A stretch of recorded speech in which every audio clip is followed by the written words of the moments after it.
Hello and welcome. This is Grant Hughes of Grant Hughes Investigates on YouTube. This channel evaluates all aspects of true crime. As you are aware, videos and live streams in this genre often discuss elements of crime that may be disturbing to some viewers. If necessary, take the precautions needed to avoid these feelings.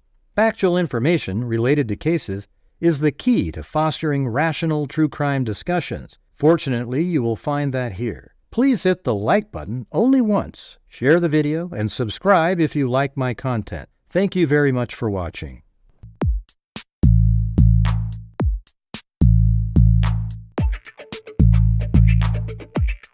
Huh? It's a house! Come on, man. What's wrong with you? Have you lost the last 3 brain cells, or do you just have cabbage for brains?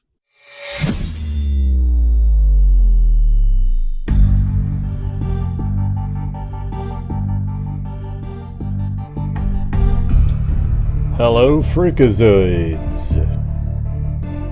How the hell is it going? Wow, 72 people. Yee-hoo! The greatest 72 people on the planet. Of course.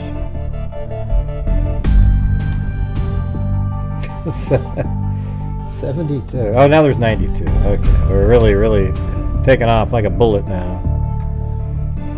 See, that's why you make videos, you guys. That's why you make videos.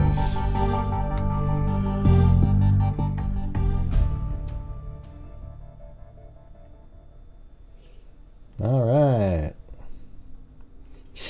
Well, we did a show earlier. Figured I would do a, hey, Juju Positive, what's going on? I was just going to read that. There was the last document we read in the Sterns. That was the most interesting one.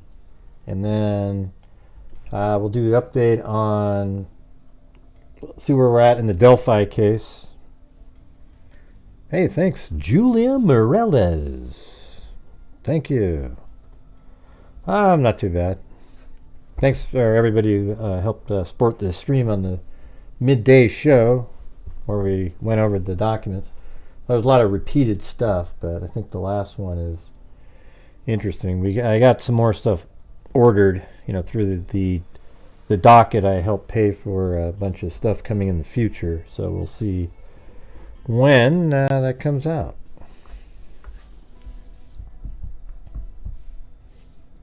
But right now we only have 111 people. Man, maybe it's a Friday, who knows? Maybe that's it. Or, man, and by the way, you guys remember about 5 years ago I was telling you about the, transgenders in sports? Like, it's only one direction. Like the women, the people who identify as being a female that are actually male biologically, they attack the, they're not attack. They're in sports against women, right? And they're accepting it. Today, did you guys see that thing in boxing?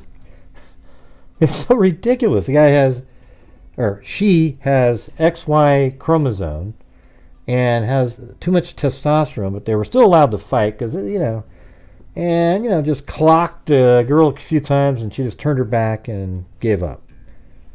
And what a tragedy, what a just absolute joke in the Olympics.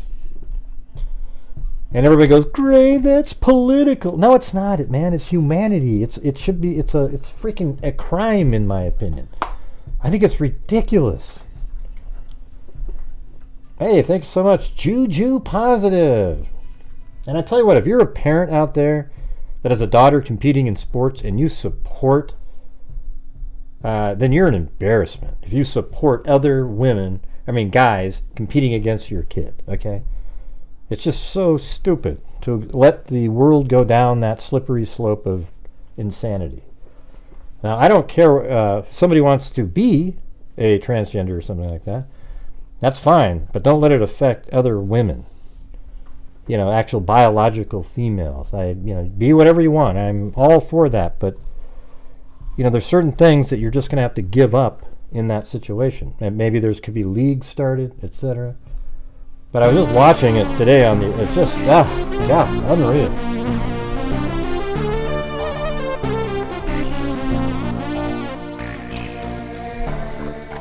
And by the way, I mean, how does anybody disagree with what I just said?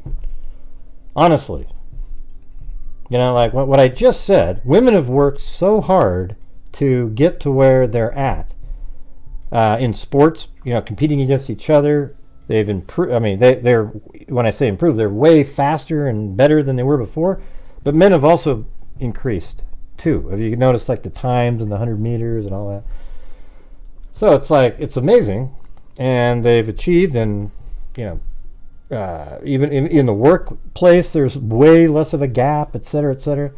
But now you're going to allow males to come in and screw over women again? It's so incredible. But they're not gray, you see, because they didn't identify as that. What are you talking about? I get the, you know, I don't know. I don't really know where to go, because what it is you get shamed for thinking that it's not okay. You get shamed for thinking it. And isn't that the worst part of it all? That you get shamed for that? It's unreal. And the Women's USA Gymnastics team won. Yeah, all right. Yeah, that was sweet. Yeah, that's, you know, those are females, right?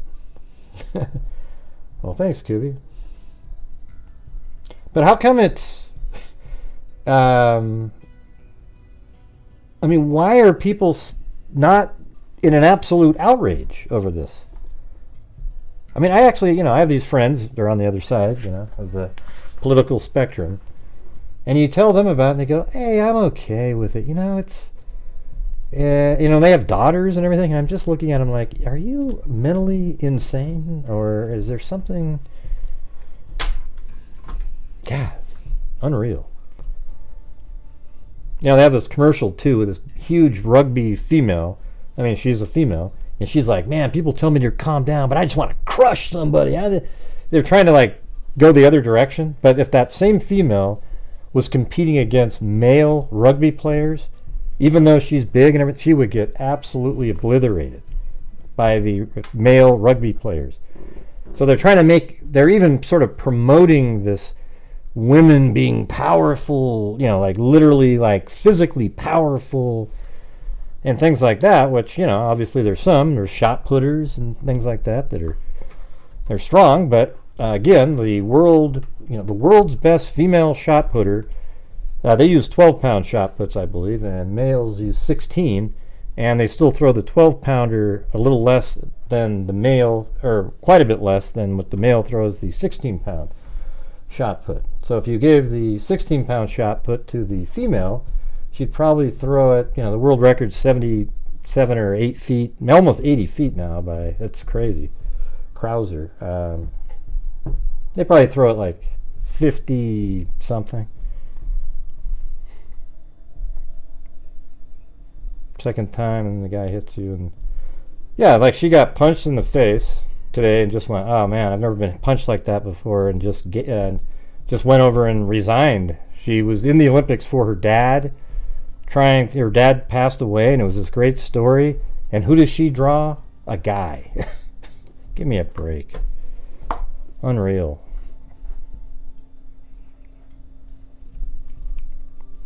So anyways, I know you didn't come here to listen to that, but I want people to really start thinking about it. I brought this up 5 years ago. And people were like, oh, you know, who knows, Gray, you know, who knows, you know, whatever, blah, blah, blah. It's just become bigger and bigger and bigger and bigger, and now people are starting to say something. I mean, you guys probably remember, right? Like 5 years ago on the show.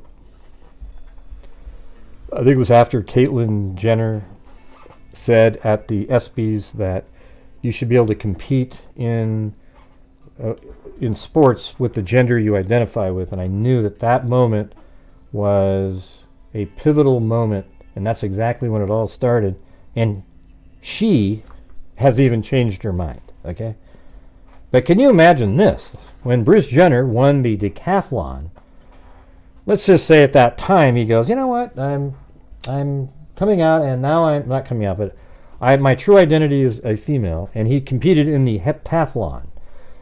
That would never be broken again. I mean, you would see a record that would be like thousands of points higher than any woman could ever have done, because he would have been a male competing and just absolutely, I mean, imagine him throwing like the javelin against the other female heptathletes, and then the shot put against them, and then the high jump, and the 100, it's just unreal.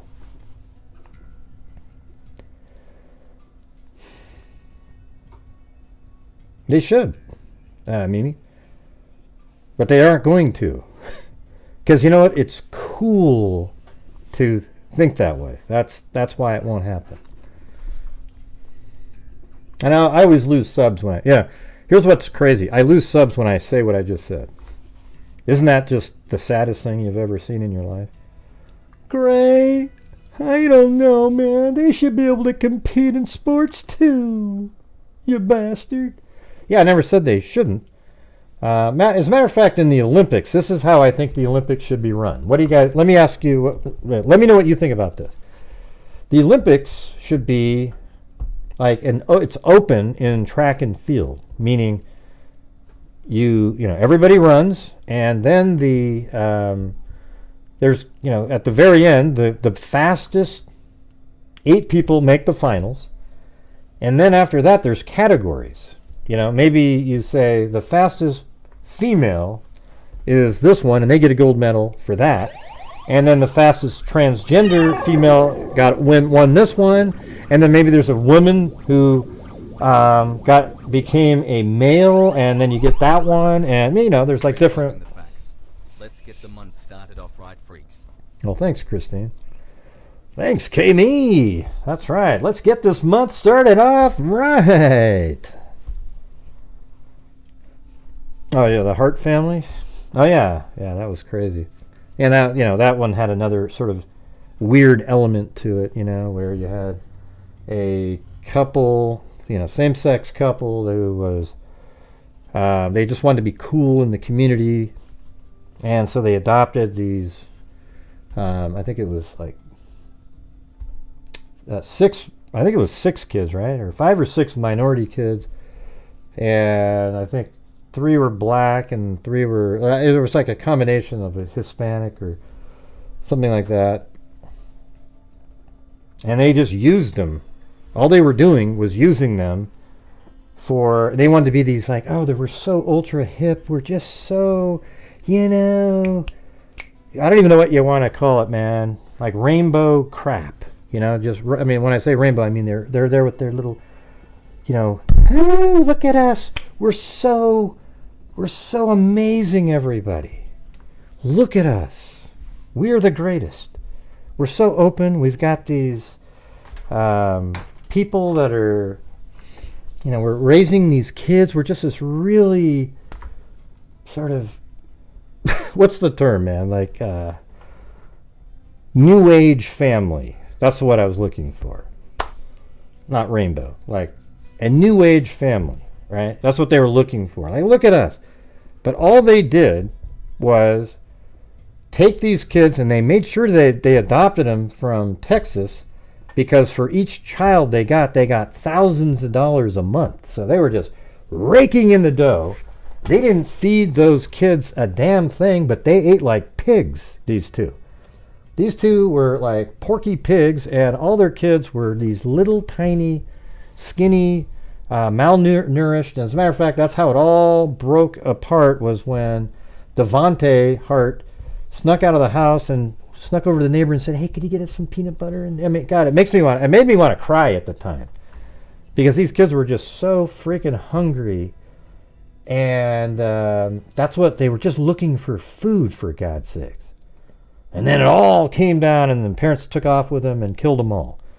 I think Devontae's somewhere else. I think they did something special for him, because he's the one. He was their golden child, the one that hugged the cop in Portland. And wow, we're just so great. But behind the scenes, they were monsters. Okay? So, yeah, that was That was an interesting one. We followed that one from start to finish.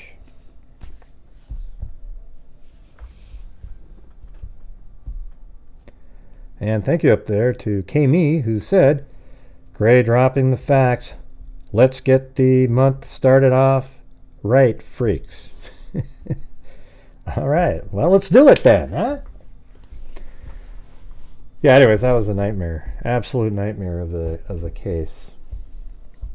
So, and what was where was the other person up there who said,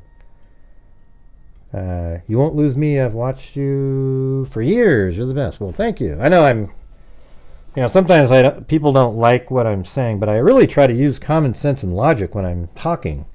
So even like really basic, like political things where people get really angry, I'm just using common sense, That's the thing, but it makes people angry because they don't want to believe the common sense that I'm throwing out.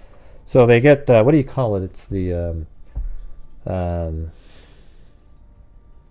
cognitive dissonance. Yeah, I think that's the term I was looking for. It makes them uncomfortable, and therefore, I'm leaving, Gray. Anyway. Oh yeah, say who? This one right here. Hey Allah, who? Yeah, that's the Sayama kid. Yeah. He was on stage, poor old Devante, wearing the most ludicrous little costume with a tail on it. Then he sat up in the lap of this guy that was singing a song. And, he started crying. It's just weird, man. I think that's one of the most disturbing cases of any case that I've ever done. Because it was just like this total deception all around. They were deceiving all of their sort of hippie brethren. They were deceiving Texas, taking money from them, and deceiving the kids into believing that they actually gave a damn about them at all, but they didn't. They were just a meal ticket for them. I mean, that one just absolutely, and just thinking about how hungry those kids were.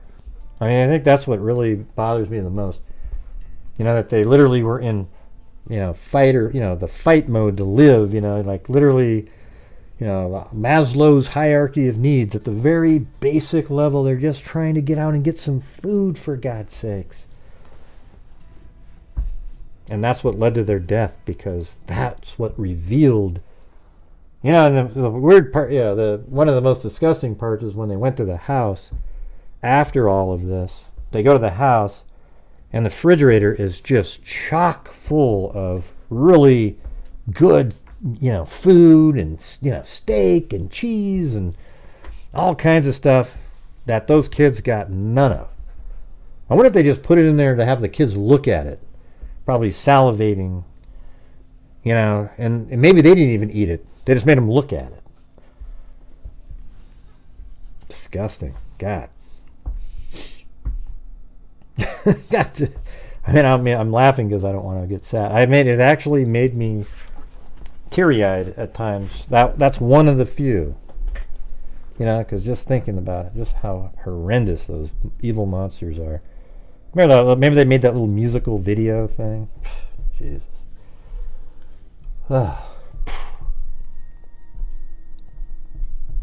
Crazy.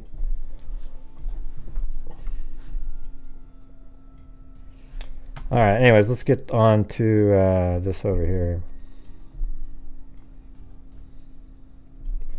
A guy here in California just did the same thing. Yeah, it's not quite the same. Yeah, it's obviously it's different if he's not being charged. Yeah, it's nothing like that. These two people would have got like the death penalty. Well, maybe not in Oregon. They would have been probably, say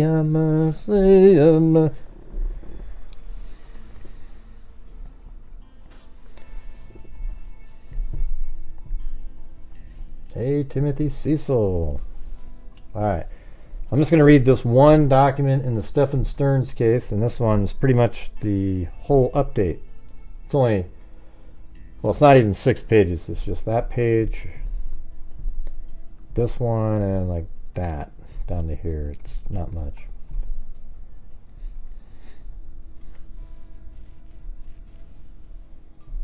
Huh, I don't know what you're talking about. All right, here we go. Let's see. At approximately 2208 hours, I was requested to respond to Life Storage, located at 1001 Executive Avenue. So, anyways, they went to a storage unit because it looked like he had gone there, but it turns out he didn't go there. So the storage unit part has nothing to do with anything.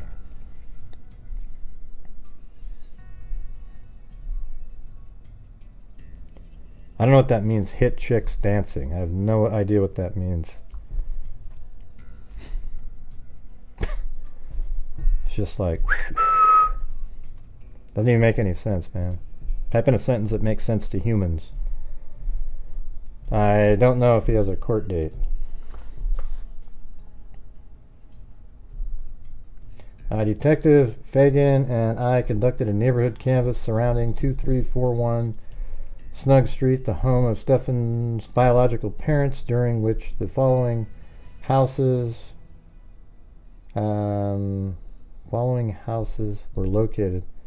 Well, that's Stephan Sterns lived at his parents lived at one of these. An open house. So then they checked this house that was under. It was an open house that was under construction. They looked there because that was somebody he knew. I just want to go down to here. Okay, so it says Christopher's access code was not used as previously thought. However, the information was not known at the time of the lawfully requested and executed warrant. Well, then what? I mean, I don't understand that. Like, why did you think it was accessed? Dennis also provided, that's his dad, Stephan Sterns' dad, also provided a list for all users who had accessed the storage facility on 328, none of which appear to be relevant to this investigation. Detective St. Jean and I went to 2341 Snug Street and contacted both Christopher and Deborah Sterns, those are the parents, and that's their address, to discuss this investigation, during which they provided the following unsworn verbal information pertinent to the investigation. Detective St. Jean recorded the conversation via his department cell phone, referred to his supplemental report for further information. Christopher stated on 2/28/2024 at 3:15 in the morning. Let's see. Christopher stated on 2/28 at approximately 3:15 hours. He met Stephan at their hotel in Kissimmee. See, there's a time thing that's missing here. It doesn't make a lot of sense. Hey, Karen. Yeah, I just don't know what you're talking about. We've seen it. Protect Orange. What are you talking about? If you don't start typing in things that make sense, I'm gonna have you out in timeout. I have no idea what you're saying. You could use the screen on the right to show hit chicks dancing. Don't even know what that means. Then next one, we've seen it. Protect Orange Man. Everybody knows who Orange Man is, but I don't know what the hell you're talking about, because we're not talking about anything related to what you're saying.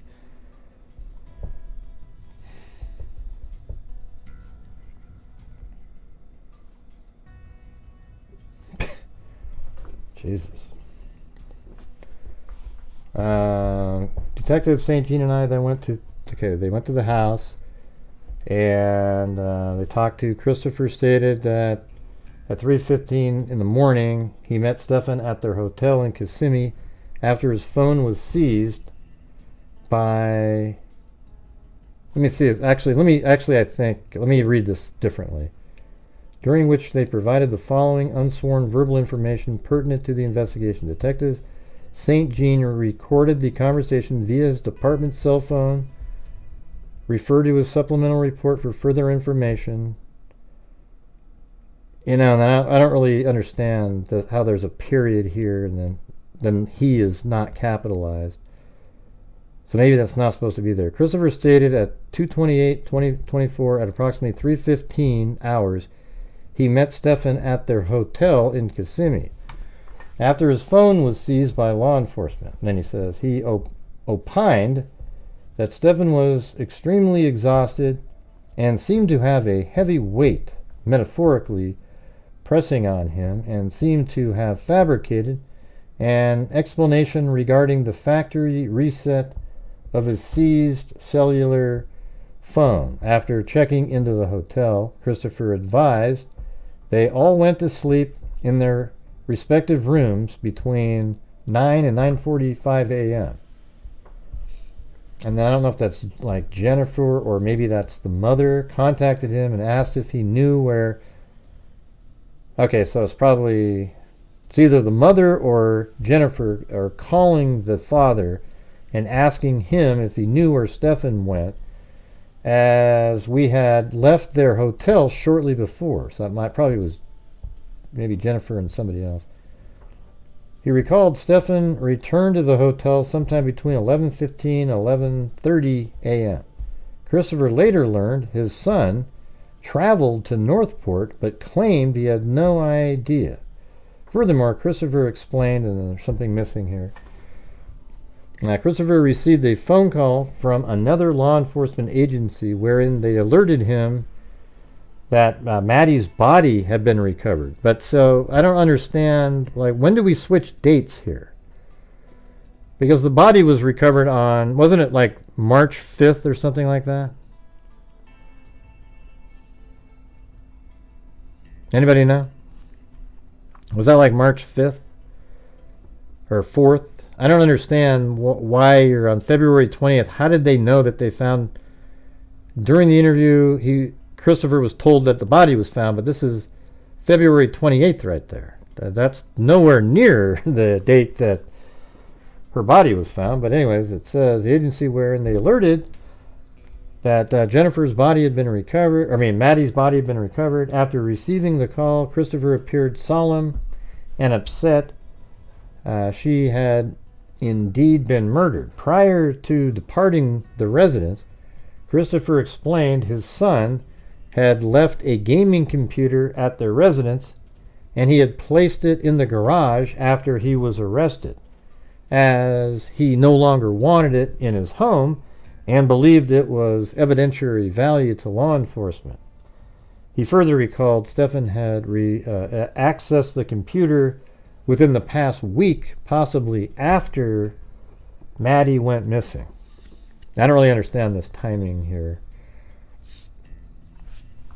Deborah denied Stephan had ever returned to their home on Wednesday. She explained how she viewed him as a monster and inquired why the media and public blamed both her and Christopher for her adult son's heinous deeds. Well, maybe they've heard too that, based on an interview that I did with somebody, they said that you paid off a roommate to stay quiet over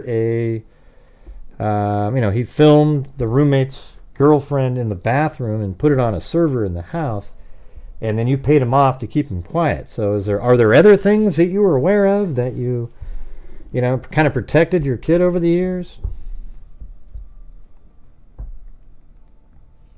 She explained how she viewed him as a monster and inquired why the media and public blamed both her and Christopher for her adult son's heinous deeds. She explained she was calling the victim's name. So she was outside. Stephan Sterns' mother's outside yelling, "Hey, Maddie, you're there." I mean, that just seems so weird to me. What? So she was out there yelling the victim's name outside on Wednesday in the off chance her son had brought her back to Northport after he learned he had allegedly returned. When she learned the child's body had been recovered, Deborah began sobbing and remained essentially speechless. She then accused, just like she did on that one email, she accused Jennifer as knowing Maddie was assaulted for years before she was subsequently murdered. And then you sort of wonder, well, how did you know that? Did you know That Stephan Sterns was assaulting her all those years, and like before, you protected him and didn't say anything to anybody?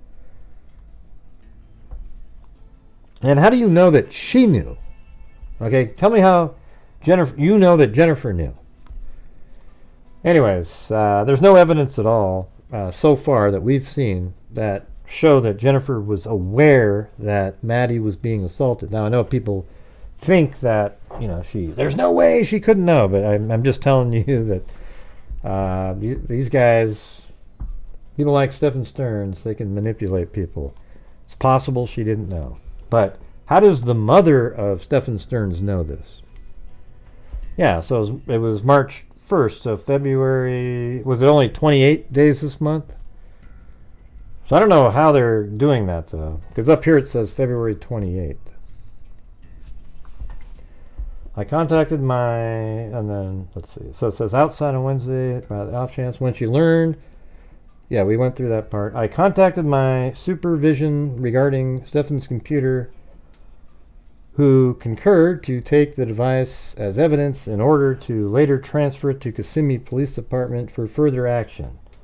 I completed a property receipt for the computer identified as a CyberPower PC.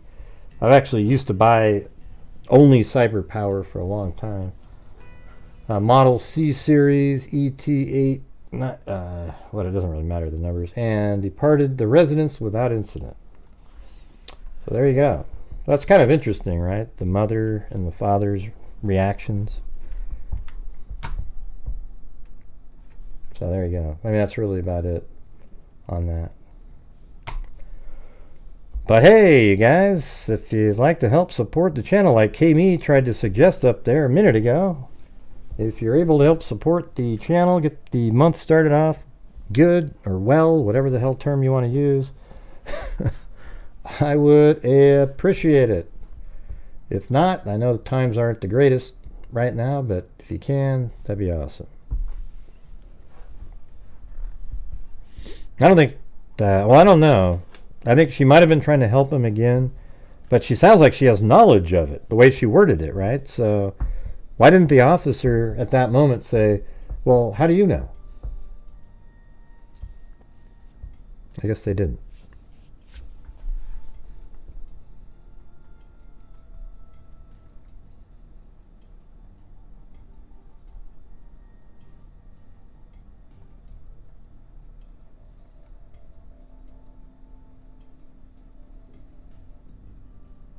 Oh man, what happened right there?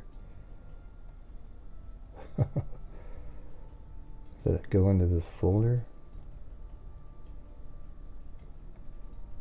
Yeah.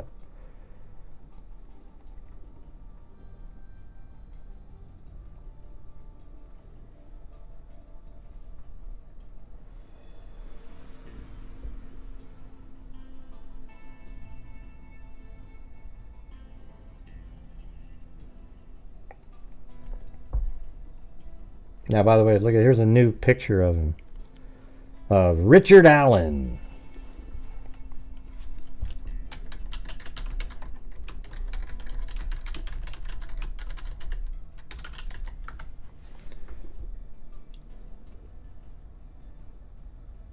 Look at this guy.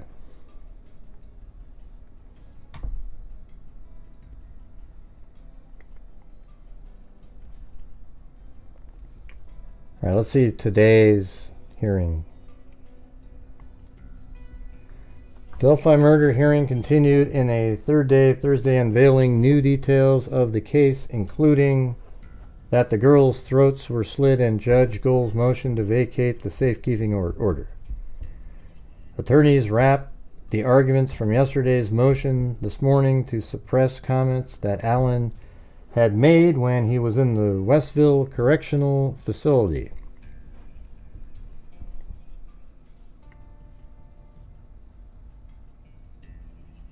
You think he's looking well? I think he looks like crap no matter how you look at him.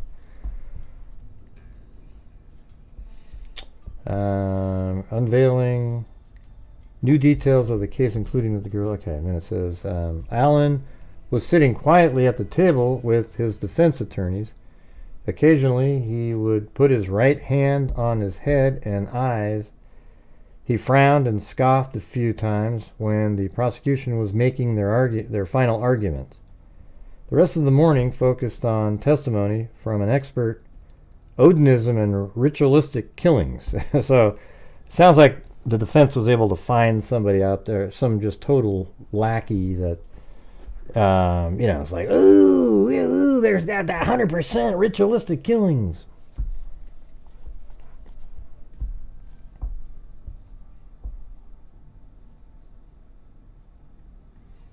Allen was sitting quietly at the table with his defense attorneys. Occasionally, he would put his right hand on his head and eyes. And then it says, the rest of the morning focused on testimony from an expert in Odinism and ritualistic killings. The defense is trying to link the killings of the girls to Odinism and third-party suspects. Experts on ritualistic killing, Dawn Perlmutter. She's got to be out there.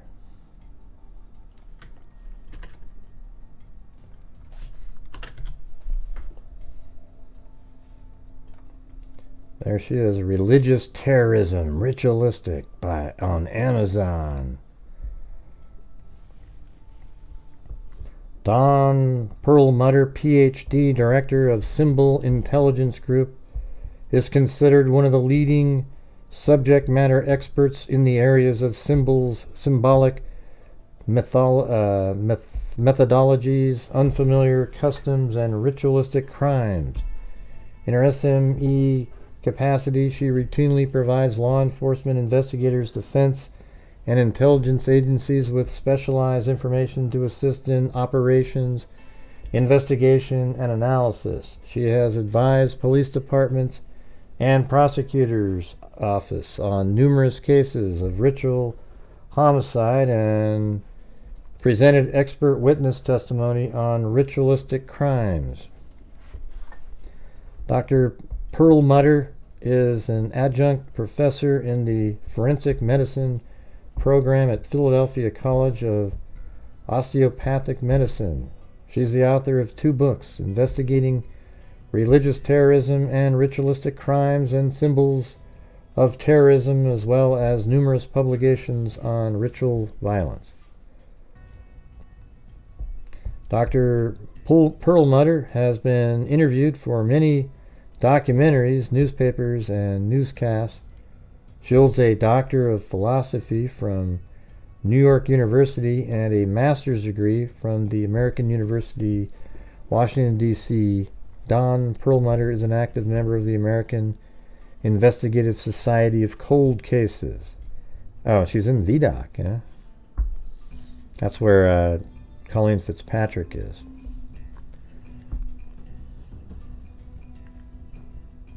An exclusive crime-solving organization that solves cold case homicides. I'm not really sure how she would help that.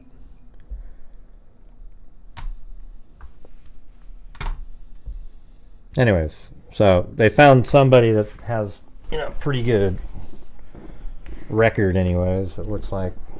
So, Dawn Perlmutter, an expert on ritualistic symbols and killings, took the stand on day 3 of the trial. Well, it's not really the trial yet, it's just a hearing.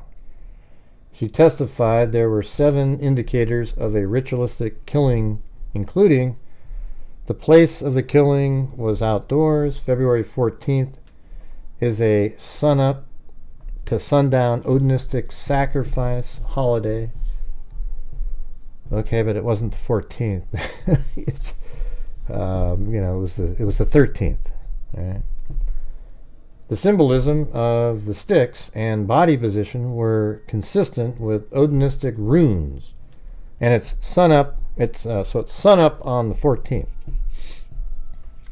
I guess they're going to say, oh, she was still alive all the way into the night. So while these people were searching around, he's just hanging out over there at the crime scene. Okay.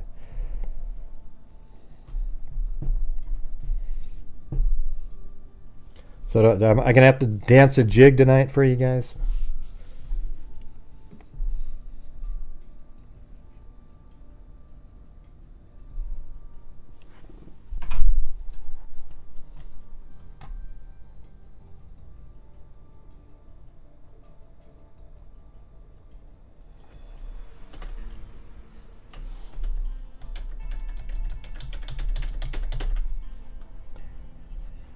And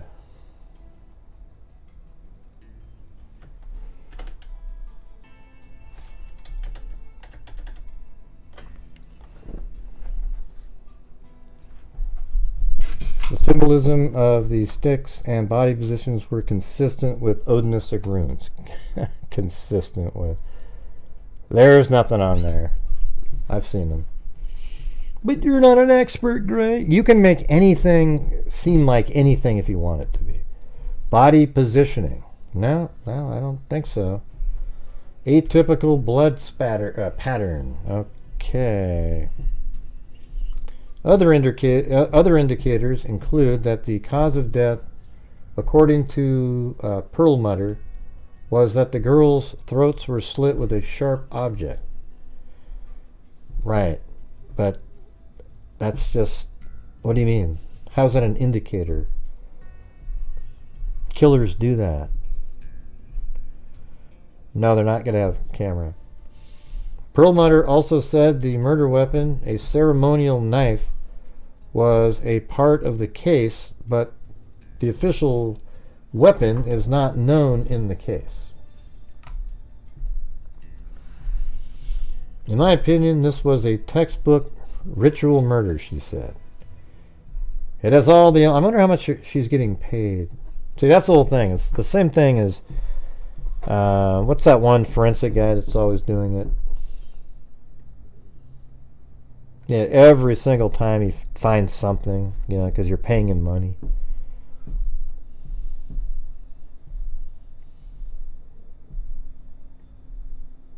In my opinion, this was a textbook ritual murder. It has all the elements listed there. Perlmutter testified. Perlmutter also testified that she was positive that the sticks were placed in a ritual manner. Positive. I mean, what a joke. You can't be positive of that. And not with the intention of covering up or hiding the body. How do you know? See, to me it looked like they started doing both bodies and they were going to lay sticks across and then maybe put some leaves on top of that.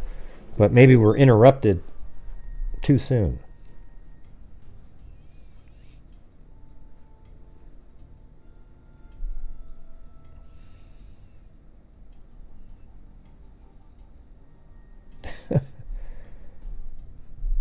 No, but what's going on, Teapot? You seem like you're just a hostile person coming in here.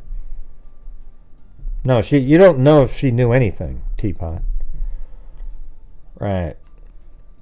You're just being one of those passive-aggressive, make little comments, and then if somebody, oh, it wasn't me, it was somebody else. Yeah, Michael Baden is the guy.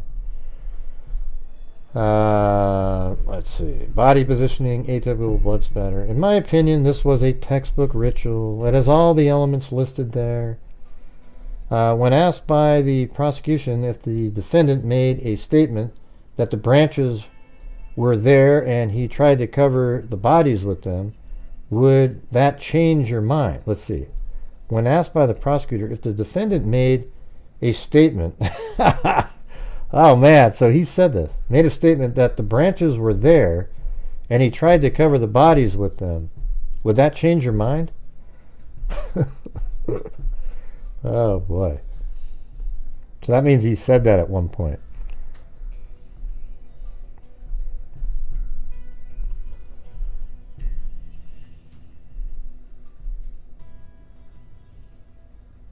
Prosecutor McClure noted that Perlmutter was paid to testify and has no official blood splatter training, but it's not, the word isn't splatter, it's spatter.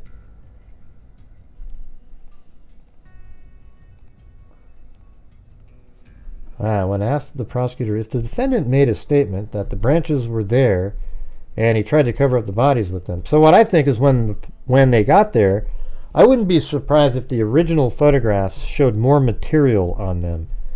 And then they just kind of removed the top layer, and the photographs that are out there that people see are without those.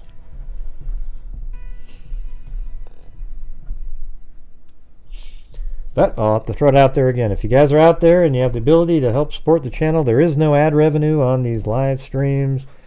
It all is relying on the generosity of the freaks to get us going. This is our first day of the next month. And, you know, if you have the ability to, I'd appreciate it. Allows us to keep on going. We've given away now $209,000 some odd dollars since January of 2020. That comes out of the income, depending on how well we do each month. And so that's what I'm asking for your guys' support.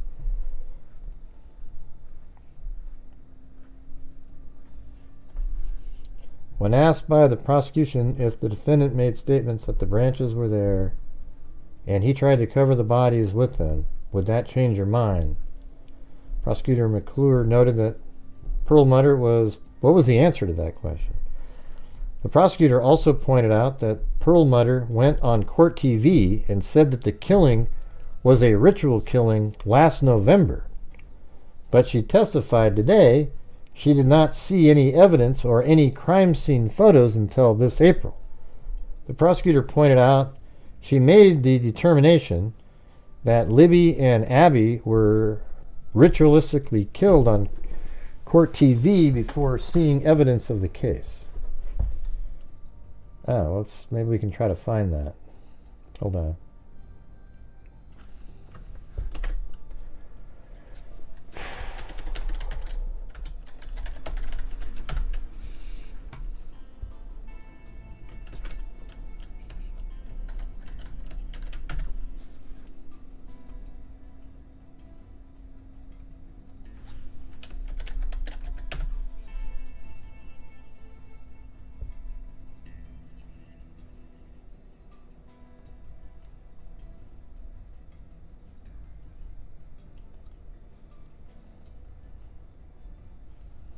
Man, my public service announcements are not hitting home tonight. I can tell that. Man.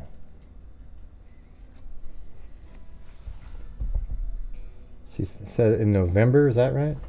So maybe that's this one. Knock, knock. Hi there. I'd love to show you what a K-12 powered school is. To the Nordic come across big way. Or now becomes second. Don't look anything alike. Second one. David written about Eyewitness. This Frank I was on one was of consistent. Bureau. Guests are staying. Richard Allen, you child. But there are all this interest in Rushville. Your reaction from this concept or But native one person? How does it or up next? Again, that the 2 years. For one, in April month's release, Superintendent Doug Carter commented that the man in sketch 2 was responsible for the murder. When was she on there?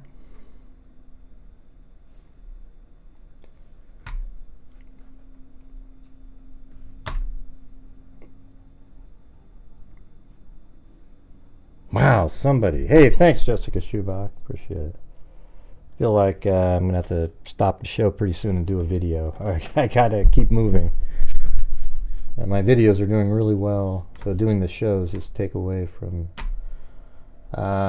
let's see.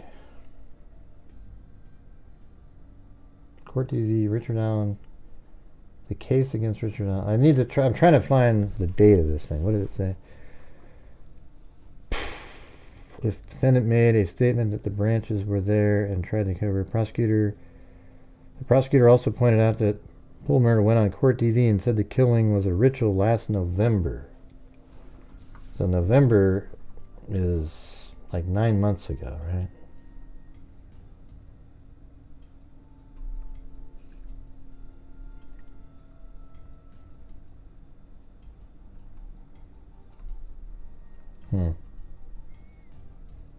I don't see it. If somebody can find that, that'd be great. But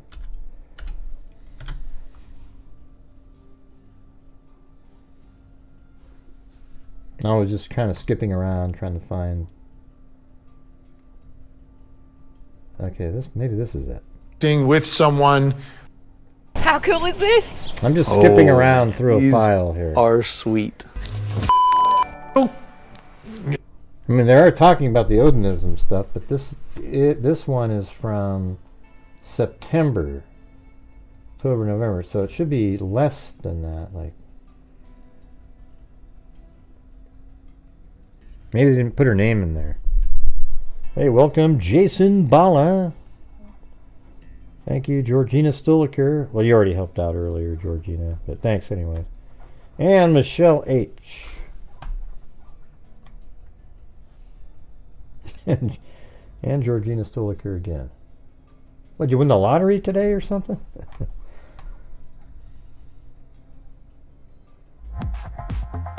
Alright, let's see if this is it. It was an unseasoned crime scene. Discovery back to photos, and earlier here, you know who we did see was his wife. She left the hallway from behind where the judge walks in and the doorway that he would have been brought in. She came across where the jury...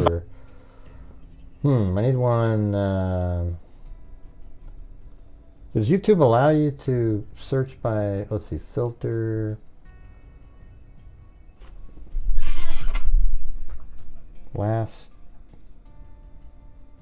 No, it's not this year.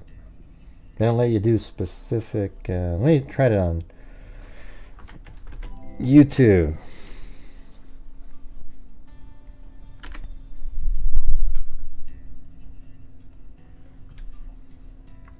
Thanks, Linda Howe.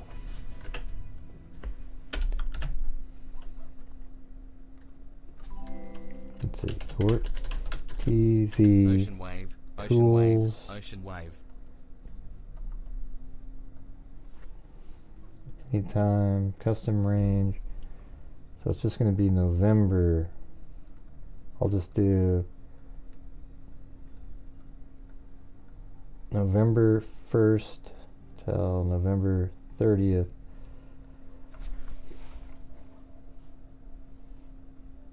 No. I don't know. I can't find it. If you find it, send it to an email. That'd be great.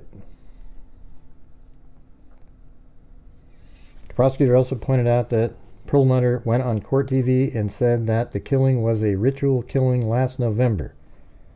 But she testified today she did not see any evidence or any crime scene photos until this April. The prosecutor pointed out, so she already kind of made up her mind. She wants it to be that. That's the thing.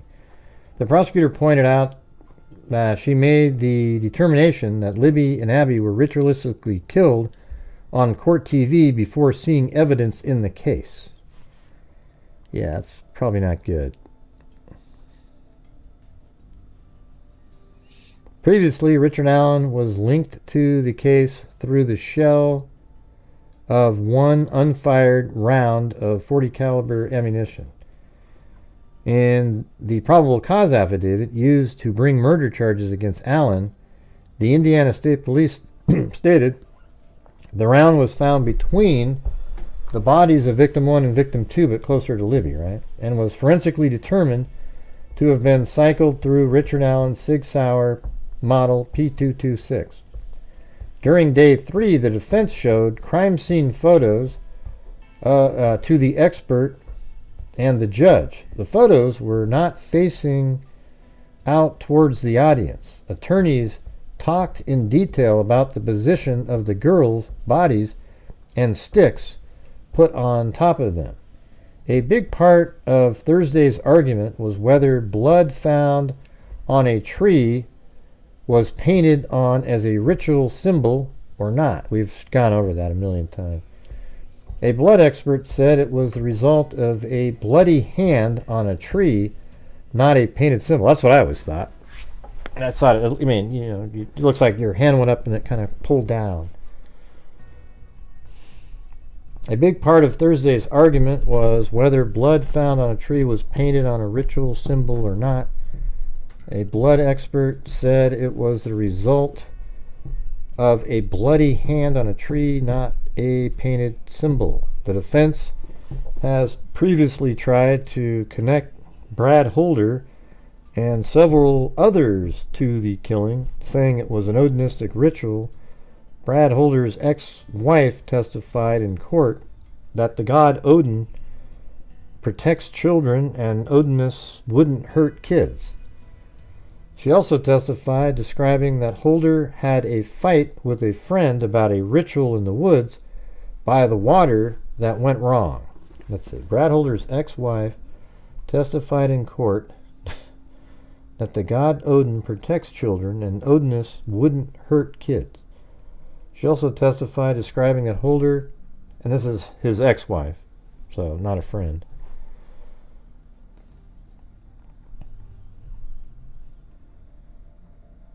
describing that Holder had a fight with a friend about a ritual in the woods by the water that went wrong. The defense tried to link, that's in that long Odin document. The defense tried to link several different people to the killings through Odinism, but the prosecution argued that there is no direct evidence that is admissible in a trial to demonstrate that. On the third day of the case, Judge Fran Gohl granted the motion to vacate the safekeeping order, meaning that Richard Allen will not be going back to Wabash Valley Correctional Facility within the Department of Corrections. Allen will now be in the custody of the Carroll County Sheriff's Department. Oh boy. Okay, well, Sheriff Tony Liggett told Wayne 15 that he would not say whether Allen would be held in Carroll County or in the Cass County Jail, which is where he had been staying during the hearing this week. Under the safekeeping order, Allen had to be in solitary confinement, which the Carroll County Jail cannot accommodate. Now that the safekeeping order is lifted, Sheriff Liggett said that Allen does not necessarily have to be in a cell by himself, and behavior dictates where someone is housed. When Judge Gohl removed the safekeeping order, Allen gave a visible sigh of relief in the courtroom. All other motions are still under consideration by Judge Gohl, including the state wanting the defense to be prohibited from mentioning Odinism and a list of third-party suspects in the case. Gohl did not give a timeline for a ruling. Man, that's such a huge ruling. I mean, if she rules that there's no Odinism, they'd have nothing. Gohl did not give a timeline for a ruling, but lots of evidence was presented by both sides, giving her much to review.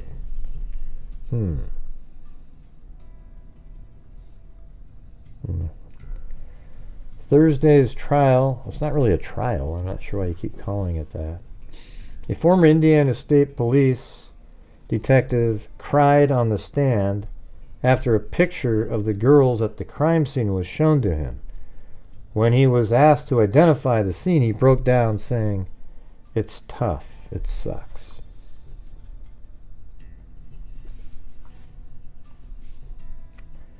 The families of Abby and Libby also got emotional during the testimony of a blood pattern expert. The expert graphically described pools of blood all from Libby and how it indicated that she was still moving after the cuts were made to her neck. Oh, Jesus. Where do they come up? Man, this is like new stuff right here.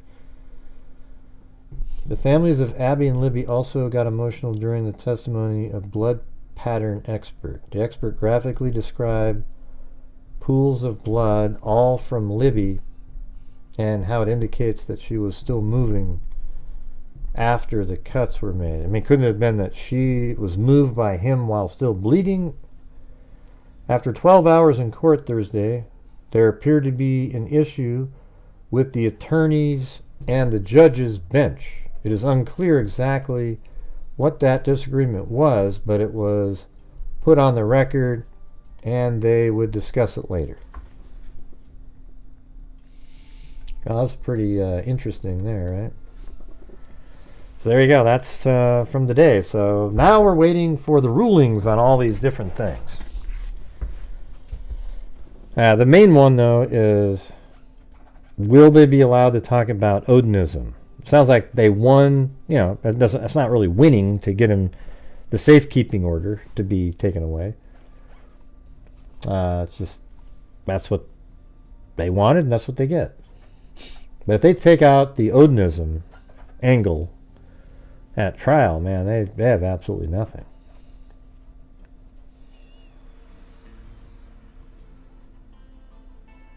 Now, why would they be able to ask? Well, they could ask for a mistrial. Doesn't mean they would get a mistrial. Well, and no, and she would rule no, because she's the one that ruled that you couldn't put it in there. The only way it'd be ruled a mistrial or something is if they appealed to a higher court and they agreed with his attorneys that they should have been allowed to put in the Odinism information. And then it would be like it was too prejudicial to not allow him the opportunity to do that. Yeah, we talked about that yesterday, Cindy. You must have missed that show. Let's see. He said that he used a CVS box cutter. Oh, no, I missed that part. Did not see that one. Is that in in an article out there? We thought it was 61 times that he confessed. Let me see if I can find that. Richard Allen box cutter. Okay, let's go with this one. Now that was from yesterday. I don't know if I made it. Let's see if I did this one. Oh, I guess I never went to this one. Okay, today was the day Richard Allen. This is this might be today, I guess. Yeah, they did update it today, so. Let's see if there's any different nuances in here.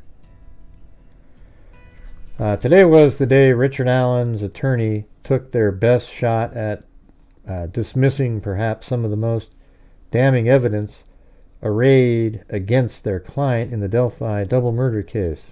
His own words. During day 2 of pretrial preliminary hearings before Judge Frangul in Carroll County Court, Allen's defense team brought forth a prison psychologist who examined the man accused of killing Abigail Williams and Liberty German. You don't say Abby Williams and Libby German. You either say Abby and Libby or Abigail Williams and Liberty German. Dr. Monica Walla testified that shortly after Allen's arrest in October of 2022, he was whisked away to Westville Correctional Facility. I don't think so. I think he was concerned for his own well-being. To an isolated cell for his own protection, where within 6 months, he started exhibiting signs of grave mental illness due to the conditions of his pre-trial detention. That's complete garbage. He miraculously had mental issues right after he confessed the first time. While other inmates in the Westville Corrections Unit described a prison within a prison, shouted, "Baby killer and kill yourself" at Allen, Wallace said she recognized the defendant's deteriorating mental state as he banged his head against the concrete wall of his cell and ingested his own feces. In May of 2023, Wallace testified that Allen told her he wanted to confess to the killings of the girls near the Monon High Bridge. Let's see. Okay, outside Delphi more than 6 years earlier, and described some details of the crime. Wallace said her conversations with Allen were limited to speaking to him through the crack in the door to his cell, and later, as he was locked inside what she called a cage in the interview room. The psychologist testified that Allen told her he found God on March 21st, 2023, and shared with her details of the activities on February 13th, 2017, the day of the murders, and made a confession to his wife Kathy during a phone call. Man, that's crazy, right? So of course they're trying to get this stuff thrown out. The judge will not allow this to be thrown out. I guarantee it. Wallace shared that, and I think what happened here is Richard Allen maybe did find religion, and he gave out confessions, and they were real, and then his attorney's like, what are you doing? What's going on? And then he went on this whole rampage of like, I'm crazy. And then he probably started confessing to every Tom, Dick, and Harry with false information so that later he could say it was all just coerced, like false confessions the whole time, completely bogus. The psychologist testified that Alan told her he found God on March 21st, 2023, and shared with her details of his activities on February 13th, 2017, the day of the murders, and made a confession to his wife, Kathy, during a phone call. Walla shared that after the call, Alan said his wife didn't believe him. Wallace shared that after the call, Alan said his wife didn't believe him. Indiana State Police Detective Brian Harshman testified that he has reviewed 650 to 670 of Alan's phone calls during his incarceration, covering more than 150 hours. And it's actually 61, but now this one says how Cindy worded it up there.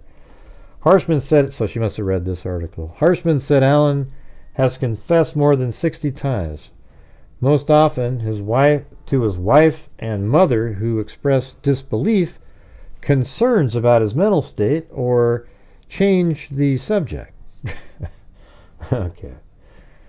It was in late March, after his come to Jesus moment, when the confession phone calls began, said detective. He talked about these crimes very specifically, Harshman said. Prosecutor Stacy Diener asked Harshman if Alan's confessions contained details of the crime. That's correct, answered Harshman, adding that Alan also discussed his motivation in allegedly committing the crimes. Alan's confession session, or is that season? It must be session. Covered. All right. See, Alan's confession season covered the months of April through July of last year, which coincided with his mental illness crisis, which was partially abated by injections of Haldol to curb his depression, anxiety, and disorganized thinking. Alan was later transferred to the Indiana Department of Corrections in Wabash Valley Correctional Facility south of Terre Haute, where Harshman said a corrections officer overheard the defendant apologize for killing Abby and that Alan wanted to tell the truth and be honest.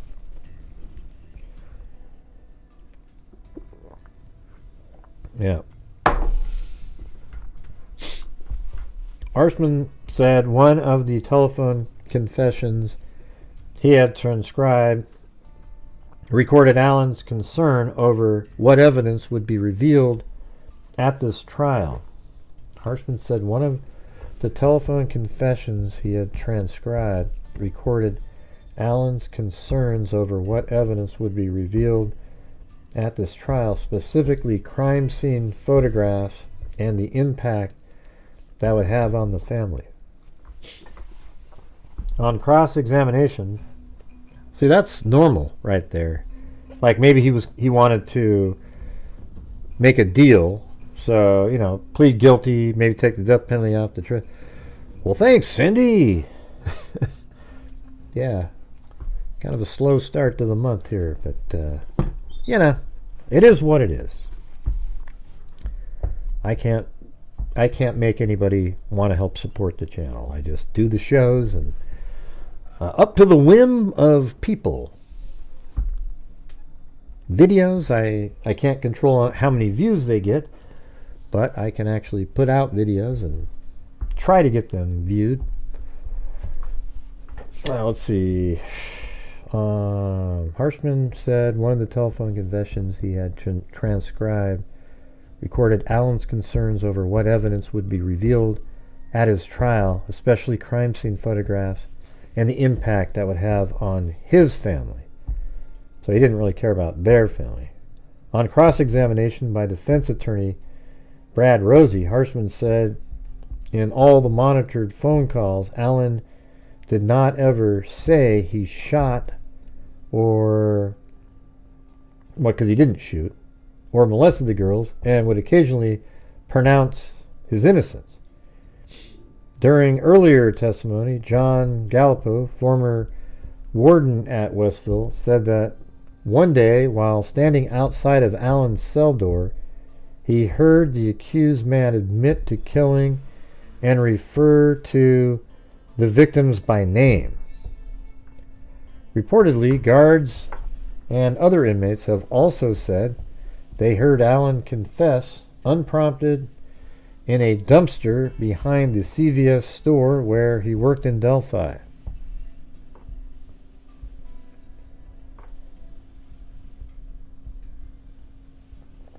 Yeah, it's different, Wendy. Prosecutors are expected to introduce bullet evidence linking Allen to a gun displayed at the murder scene. Wait, let me see. I think I missed this part. Reportedly, guards and other inmates have also said they heard Allen confess unprompted. ISP Lieutenant Jerry Holman testified that an inmate claimed Allen admitted he threw away a box cutter in a dumpster behind the CVS store where he worked in Delphi. Wow.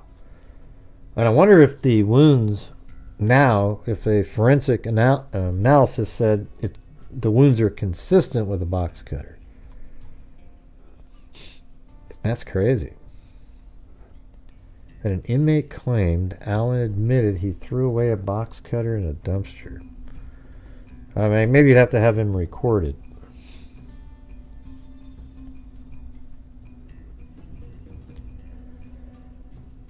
Prosecutors are expected to introduce a bullet evidence linking Allen to a gun displayed at the murder scene, and that Libby and Abby died of cutting wounds. Allen's defense team said its client had been under incredible stress and locked up in a bare-bones 8 by 12 foot state prison cell for 21 months while technically an innocent man awaiting trial. Judge Gould will hear final summations on whether to suppress the confessions Thursday morning before likely taking the arguments under advisement, as she has motioned to move Allen to the Cass County Jail now until his October trial date, and to dismiss murder charges based on an alternate theory investigated by ISP that Odinism, practicing a pagan Nordic ceremony, may have killed the girls.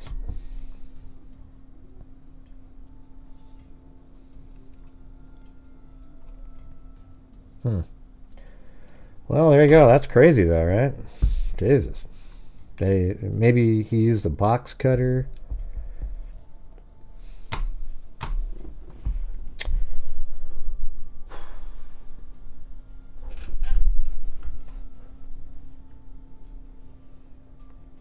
I don't have any more to go on that. Are you guys even here? Like, nobody's communicating or talking. It's like there's 255 people. Cindy's like the only one typing. You know, maybe Wendy a couple times. I mean, if you guys aren't interested, I'll go do something else, right? It's just like a complete ridiculous. I mean,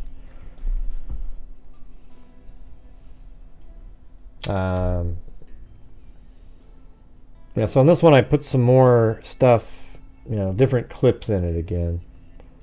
Like around in this part here, I put a few extra ones. I don't know if you want to see it again. I want to have like all the clips out there. I know there's one from the side that has him just before the shooting. He's like looking up at, for some reason I can't find that one.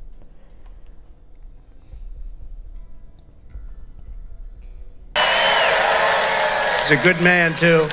He's a valiant fighter. He's a great gentleman. So we're going to bring him up for can we bring him up for a couple of minutes later? A little bit later.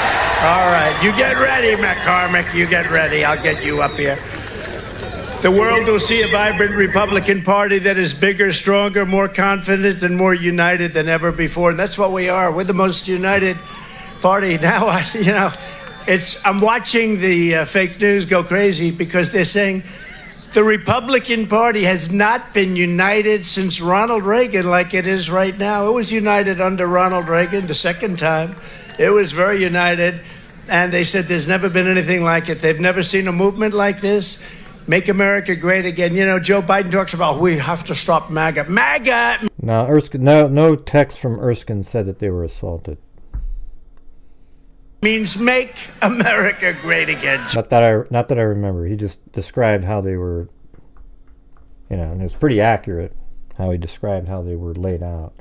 Joe, it means make America great again. That's all we want to do. If he was doing the job, I wouldn't even be doing this. I'd be at some beautiful place with a gorgeous ocean, the Mediterranean, the Atlantic, maybe the Pacific. Yeah, someone's on top of the roof. Look. Thank you. There he is right there. Right there, see him? There's something going on in this building. See him? Yeah, he's laying down. Instead of here with you fighting like hell to get a senator elected and to make sure we take back the White House, because if we do, we're going to make America better than ever before. We're going to make it. Yeah, look. And it's not easy because we have millions and millions of people in our country that shouldn't be here. Dangerous people, criminals. We have criminals. We have drug dealers. We have people that should not be here. And it's much tougher than if it happened. You know, we had the strongest border ever. In recorded history, we had the best border. In fact, if they could ever put up a chart, I don't know if they can do it. Do you guys have access to that chart that I love so much? You don't mind if I go off teleprompter, do you? Because these teleprompters are so damn boring, I try and explain that. Oh, there's it. Wow. You guys are doing it. They're getting better with time. My guys, take a look at that chart. Take a look at the arrow on the bottom. See the big red arrow, right? So that's when I left office. That was the lowest point, and that comes right from the government services, comes right out of Border Patrol. Take a look at that. So that arrow is the lowest amount of illegal immigration ever in recorded history into our country. And then the worst president in the history of our country took over. And look what happened to our country. You're so small, bro. I don't know what's going on. Probably 20 million people. And you know, that's a little bit over that chart. That chart's a couple of months old. And if you want to really see something that's said, take a look what happened.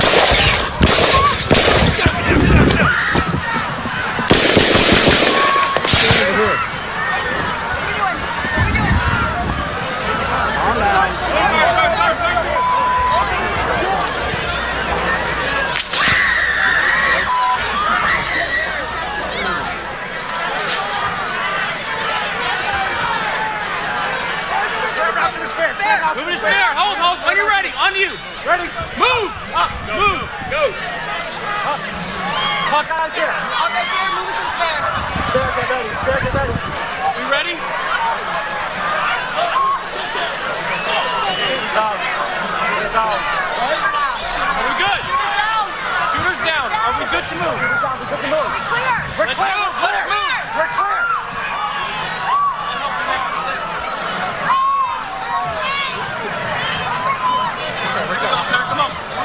Let me get my shoes. Let me get my shoes. I got you, sir. I got you, sir. Let me get my shoes, sir. Hold that in your head. It's bloody. So we gotta move to the bus. Let me get my shoes. Okay, my shoes down. Watch out.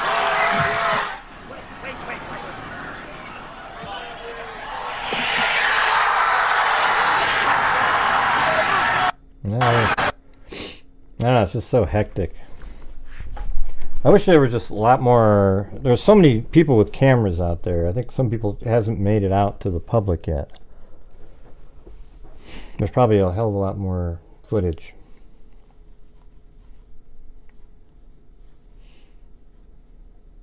I know, it's just so weird, yeah.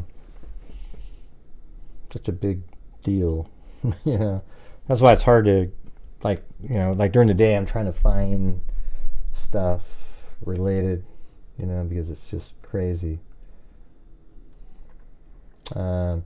News Nation interviewed, I think, the guy right there that... Through what you were seeing in the minutes before the actual shooting happened. Well, there was a lot of people around the building that were complaining about some guy crawling up the building and then crawling up the... See, there was people where he was saying they're complaining about somebody crawling up on the building. So doesn't that seem like it's over there, right there? You know, because if you go to the... I have to go way over here, hold on.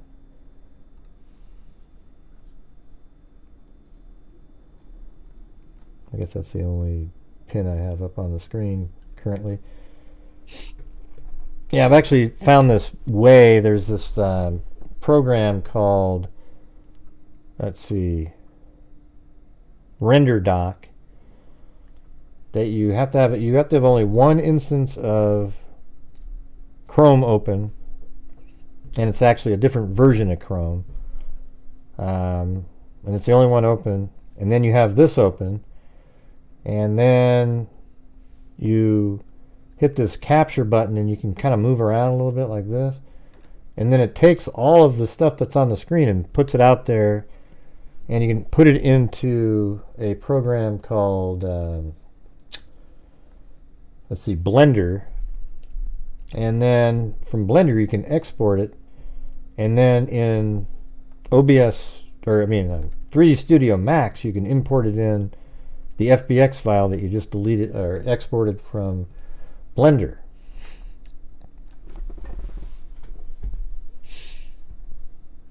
So, and it looks just like this, but I was wondering if I could bring it into 3D Studio Max, and then, you know, maybe using something like this, I can put the stands in and everything. Then I'd have the exact, it would look just like this.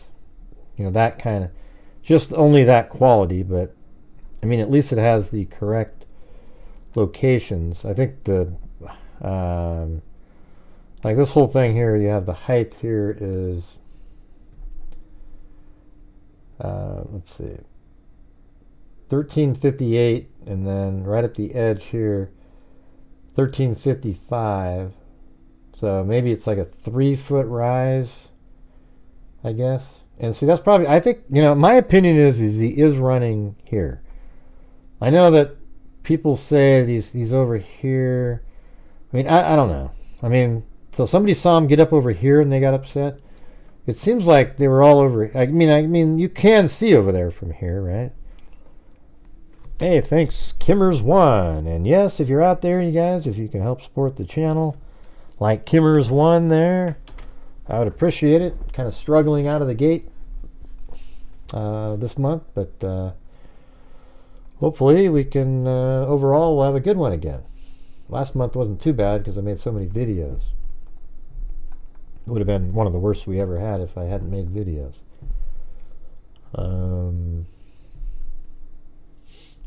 Yeah, so I don't know, man. I think he climbed up right there. I remember seeing pictures of agents seemingly really interested in this spot right here.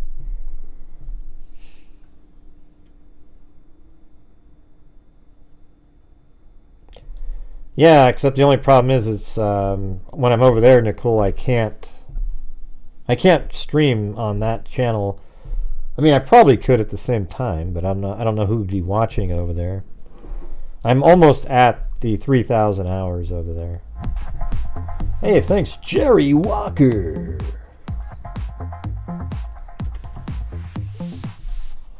Yeah, I'm almost there, and then I can stream there during the day, and then do the over here at the nighttime. You can have two different places. I mean, I have so many different things, like I'm trying to put together over there. You know, for example, so if what I'm saying here might sound political, you guys, so don't get too offended. It's something about you know, like how Trump was wondering about her, how she claims she's, you know, like currently she's saying she's black. She's always said she's black, but she's also said she's Indian too, right? Chewbacca? So there's actually an interview where she's doing cooking food with this Indian lady, and the lady says, So you're Indian? She goes, I'm Indian. You know, she was just so touting that, right? So does she just sort of, what do you call it? You know, for purposes of advantage, for different situations, she'll claim one or the other. And the thing is, wouldn't it make you angry a little bit if you were Indian? I mean, if you were actually of Indian descent, and you have this person completely just almost never mentioning it, even though it's the other half, and you're both minorities here in the United States. I know, it's just kind of weird. You know, that's weird. What's the other one?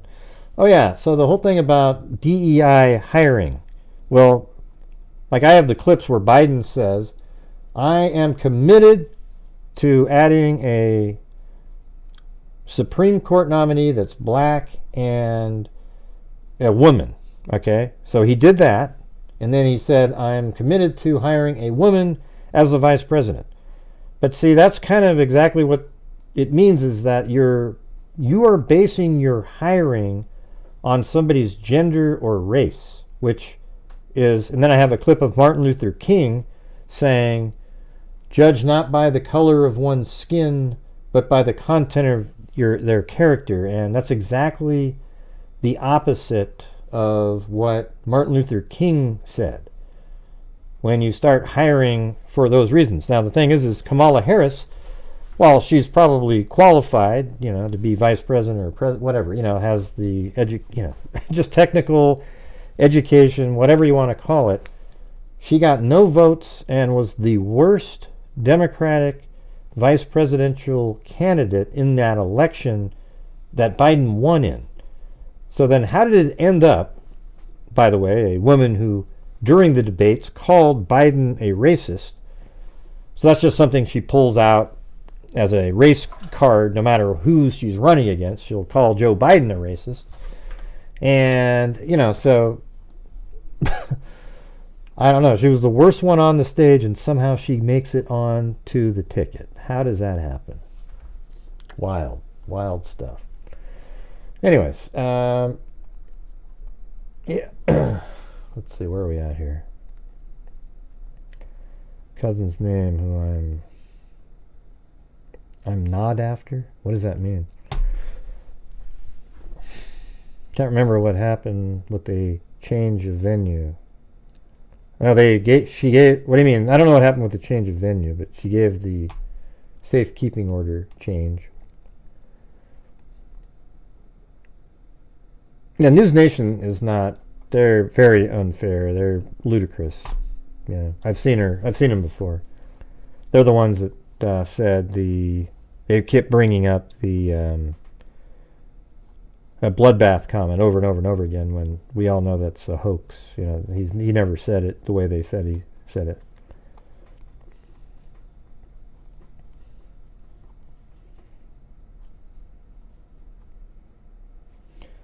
Yeah. Yeah, Kamala Harris was supposed to go. She didn't go. He went. He had the guts to show up. The first question out of the gate was the rudest thing you've ever heard in your life. Not one question about, man, we were all just so worried when you got shot, and we're glad that you made it through. How's your ear? How's everything going? You know, whatever, just something. You know, instead it was just straight to cutthroat, just all the cliche lines. She wanted to make sure that at the cocktail parties she was still popular. That's the truth.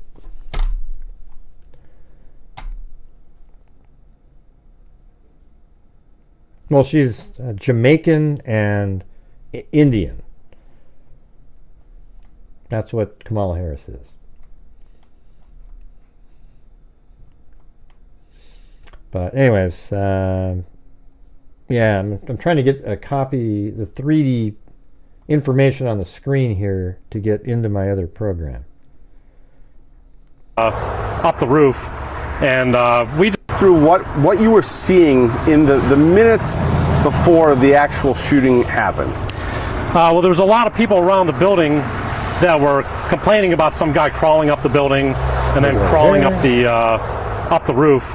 And we just figured it was some kids or maybe some adult just trying to get a better view. But the complaints started getting louder. More and more people were complaining. They were calling for the police. They said, someone find the police. And eventually about 5 police officers showed up.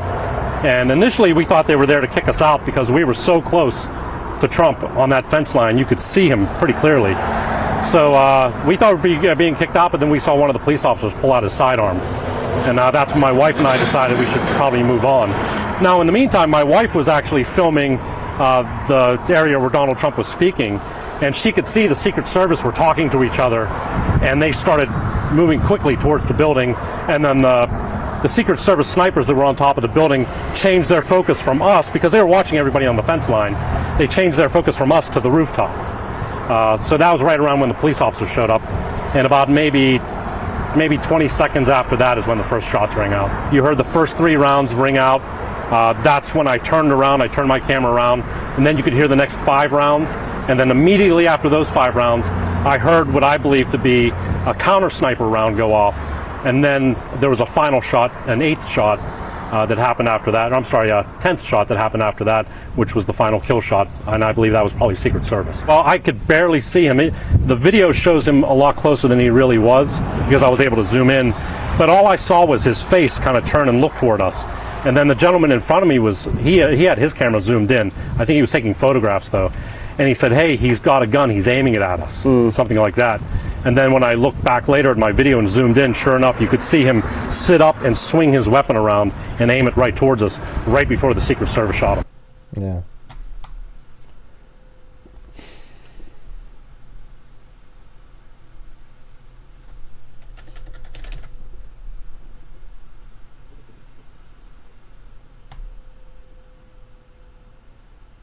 Can you get rid of these comments by smoking domain, please?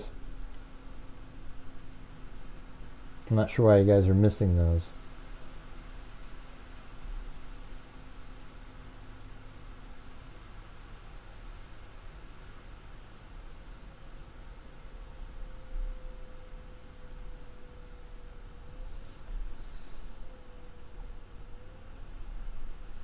Yeah.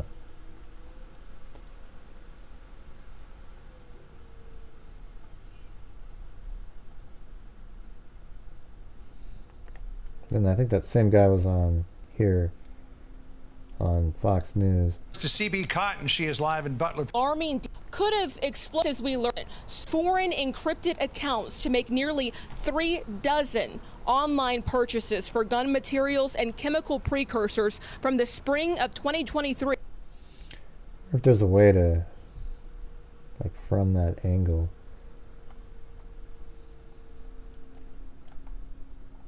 Where am I? Jeez, over here. Yes, those guys are looking right down the side of that. How are they getting that shot right there? It's a weird video.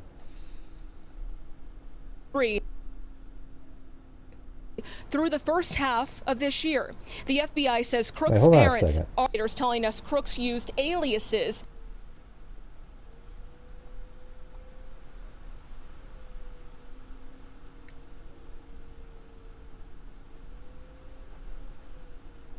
And foreign encrypted accounts.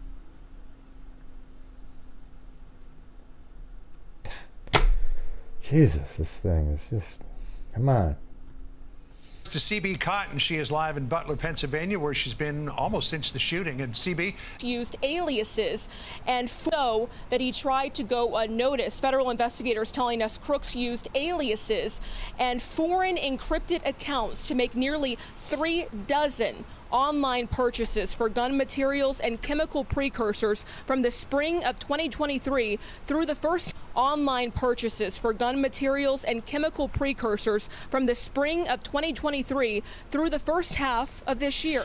The FBI says Crook's parents are cooperating and never suspected anything of their son, who enjoyed science and experiments, leaving family members unfazed by the chemicals in their home. The FBI says Crooks did online searches of both former I know where they're filming Trump it from, KK. President Biden, Okay, and I've gone over this 100 times. Jesus. Looked up mass shooting events, IEDs, and the attempt 90 minutes before, but the Secret Service agents in Trump were reportedly never alerted. One local sniper sharing what he saw as an early warning sign. We were supposed to get a face-to-face briefing. The sniper happened, or I started. Okay, that's not that never happened, and we had no communication with the Secret Service. Okay, let me look at this again. See, it's weird to me that that's high like that. See that roof? How it's high over there? Because that's not really, you know, like, that doesn't really make sense for this picture right here. No, that's higher there. It's almost like it's over here. I mean, it's pretty weird, to be honest with you. I mean, we know it's not there, but is this, maybe this is when he was climbing up on the roof? And you see what I'm saying? I mean, that's a weird picture. Like, how do you get that shot with this sort of shed? Let's see if we can find that little shed looking thing. I mean, that's not that one, is it? I don't know. I'm just kind of wondering. I'm just going to look around. That just doesn't really add up. And don't go, no, Grant, you see? You know, I know what you guys do.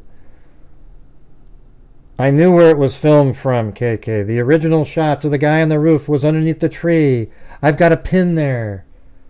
God, you're so inaccurate all the time, and then you always want to jump in.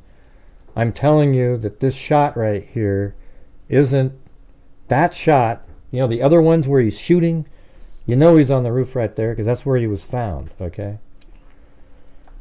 I've got the pins. They're all over this place. Watch, I'll turn them all on. You'll see exactly what I'm talking about. See that? Observers of man on the roof right next to this tree. You see that pin there, KK? And then the sniper spotted crooks right there. And then what's weird, though, is... Now, are those little pipes on there? I'm just wondering where this particular shot is, because it's sort of different than some of the other ones. I don't know why you guys can't see what I'm talking about, but do you notice how there's this wide open space here? And then there's this little miniature roof right there. Yeah, we know where door number 12 is, KK. We all can read it on the screen. You just can't see it on Google Earth. You know, when you're up in the air, you just can't see it because it's a 3D model that's not that clear, you see? Notice how you can't see a 12 on there? There's also another door over on this building. And almost in some ways, that makes some sense that that's that one because there's this wide open space here. Let me go back to that picture again. Yeah, I mean, do you see that? That's interesting, isn't it? I mean, could that just be this portion over there? And this is kind of like when he first started? I don't know. It's just something's not making sense in terms of the 3D model when you look at that.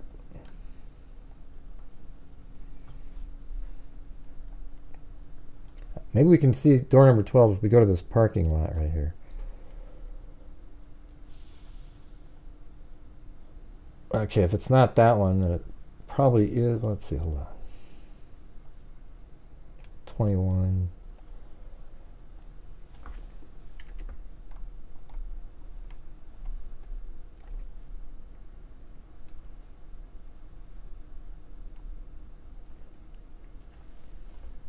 $14, $13, so 12 is probably the other one. God, it's so weird though, the top of that. That's where I've always assumed it was, but the look of it is strange. So that's probably 12 if you can.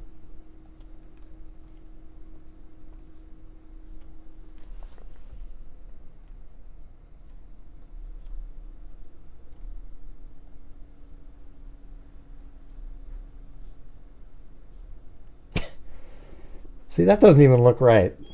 You see what I'm saying? I mean, look at how, I don't know if that's just an optical illusion, but that's 12, right? If that's 12, where the hell is the little, this thing? You know, and that.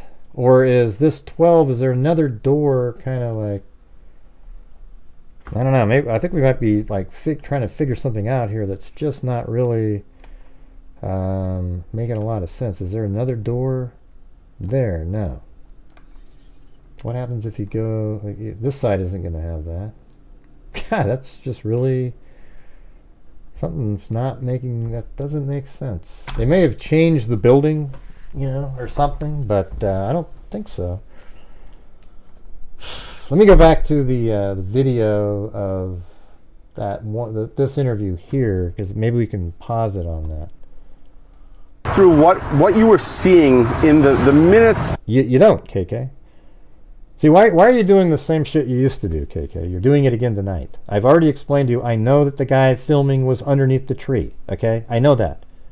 What I'm saying is the visual look isn't the same and doesn't make sense. I just showed it to you.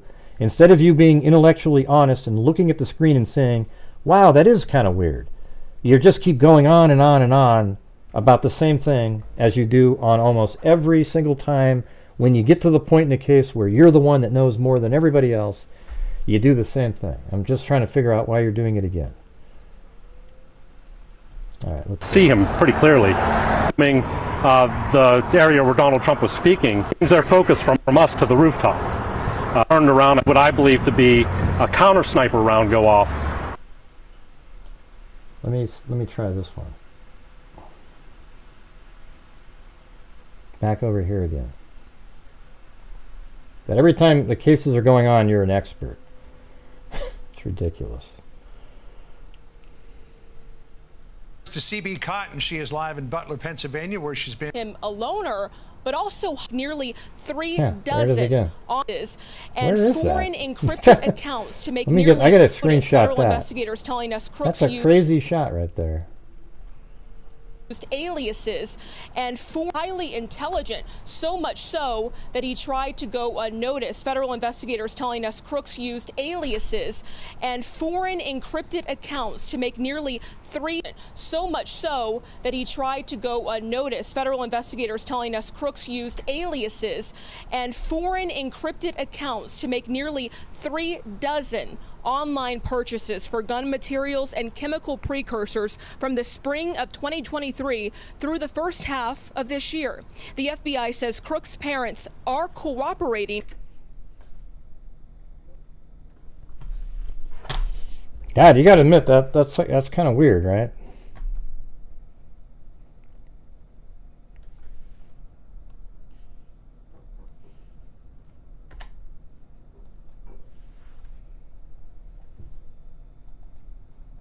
See, like, look at this building right here. That's the number 12 door, right? And see how there's like a, right above the door, there's a little ridge, and then almost like a roof type of thing that goes up there. And then there's like this underhang of a roof with 1, 2, 3, 4, and then he's sitting up there laying there. Well, you tell me where the hell that is in this image.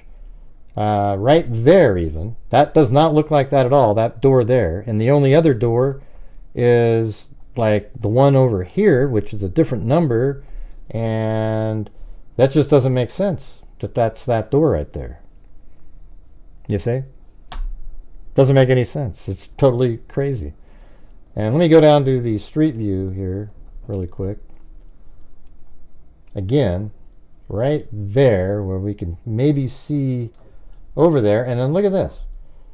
Does that look like that's the same thing at all to you guys? That door right there, could that even possibly be this door? I mean, look at the roof above it. That has nothing to do with that one. Yeah, there's no similarities whatsoever on that. And then there's this wide open space right here.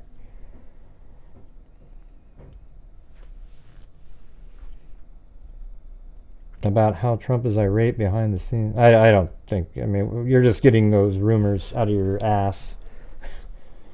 You know, nobody knows. You know, and if he's irate, he should be upset about himself, okay?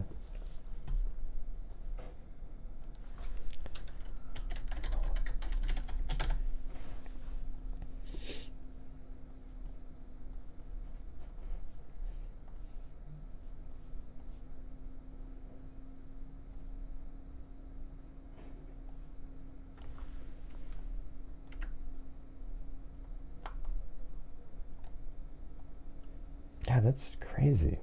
Man, what in the hell is going on? He's not on this side. And these guys are filming him, right? They're standing over here. But how does that make sense with any of this? Because even if you're right here, I mean, maybe is that a door right there, maybe? Is that a door? Right there, then that would make sense if that's a door. But that means it's on the other side of this. No, wait, we have a picture of that. Hold on, let me look. Maybe we can get the answer here in a second. I've got that.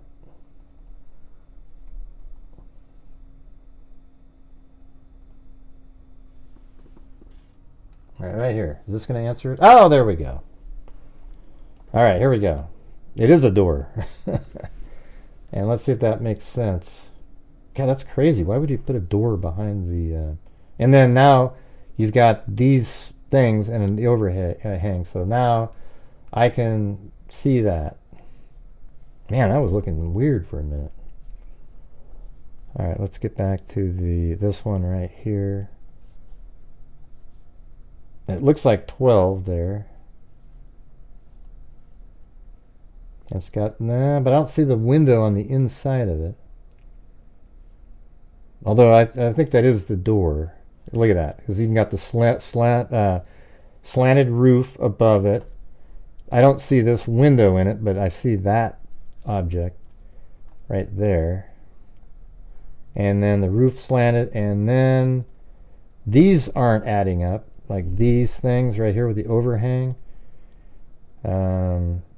It could still be, I mean, they seem like this is a new photo though, so it should match up with this really well. Doesn't it look like there's like 2 or 3 feet of overhang right there? Yeah, so in some ways this works.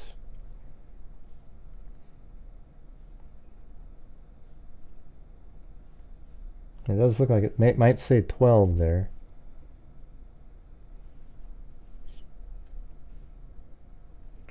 But the part that still doesn't look good is these items with up here. I see vertical lines, but the overhang seems much shorter on that. And that door doesn't appear to have the... Since these photos are taken right around at the same time, this is a photograph from... You know, the same, like within a week of this photograph. A week and a half. Because this is from a video, right? And this is just a photograph that the congressman took. Or not a congressman, the Secret Service temporary dude. But, I don't know. See, even that doesn't look good, though, you know? I don't know. Well, I guess I can kind of see this pipe here too, which is right there. So we'll just have to accept that that's it, and somehow this overhang is much greater than it looks in that picture there. All right, so now I feel better about it. I didn't realize there was a door inside on the little bridges that you go over here. I see it. All right.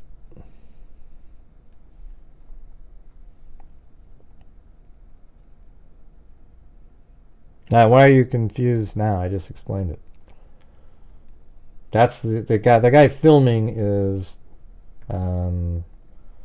like right, you know, just like we had him. They're right underneath this tree and maybe walking around over here, and then zoomed in and filmed him right there. There's a door right here on that part right there. So now it makes sense. I was just kind of like, wow. Can't be this one for sure. I didn't realize there was an actual door, but I remember that there was that one photograph that he took that would show it. So yes, the place where I had the guy standing is still the right place. Coming down, yeah, I mean it's hard, yeah, that doesn't look exactly the same. These little, almost like gutters, right? There's really big, thick bars. And then the other photograph doesn't really show those quite as good, right? Not that one.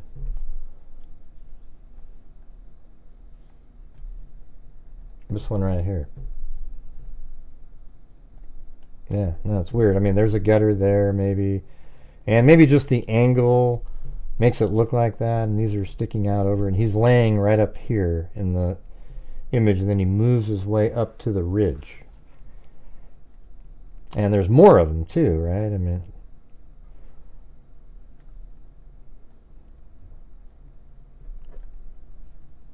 Yeah, I mean, yeah, it's just also the space above this. So if you're down below standing there, how do you get this massive space above it? Yeah, but they're also standing quite a bit further back, right? So they're back here. So maybe it just has like the illusion like that. You know, maybe they're kind of like this.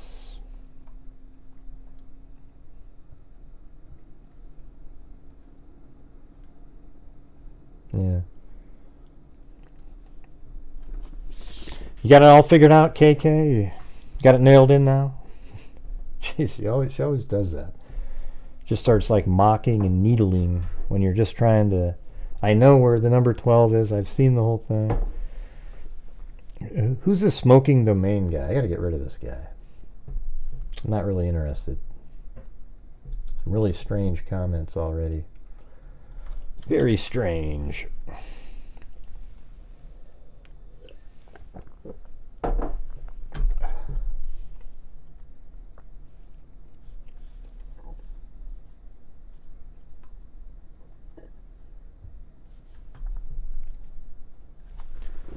I'm hoping night, Linda Howe, night y'all. Also see you tomorrow. Good night.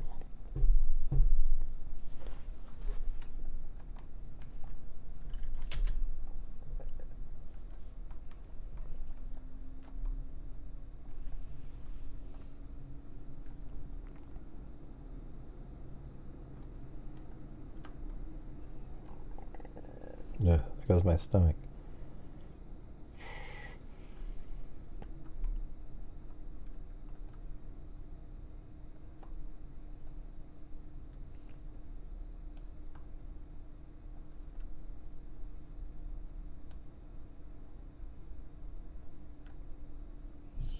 Yeah, so it is sort of interesting how you see him pop up. He's over here originally. And then did he just kind of run forward and jump around over here? But when his head pops up that last time, it's over here in the line. It's not over here. So it's not where he ended up being.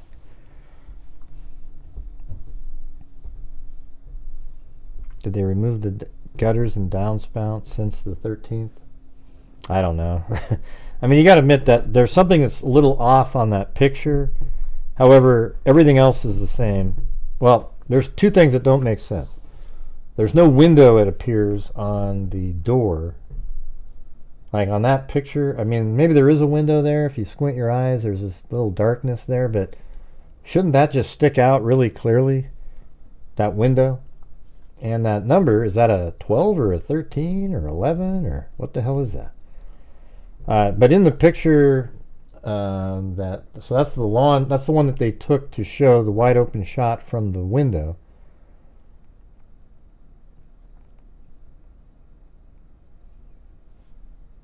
Let me open that again.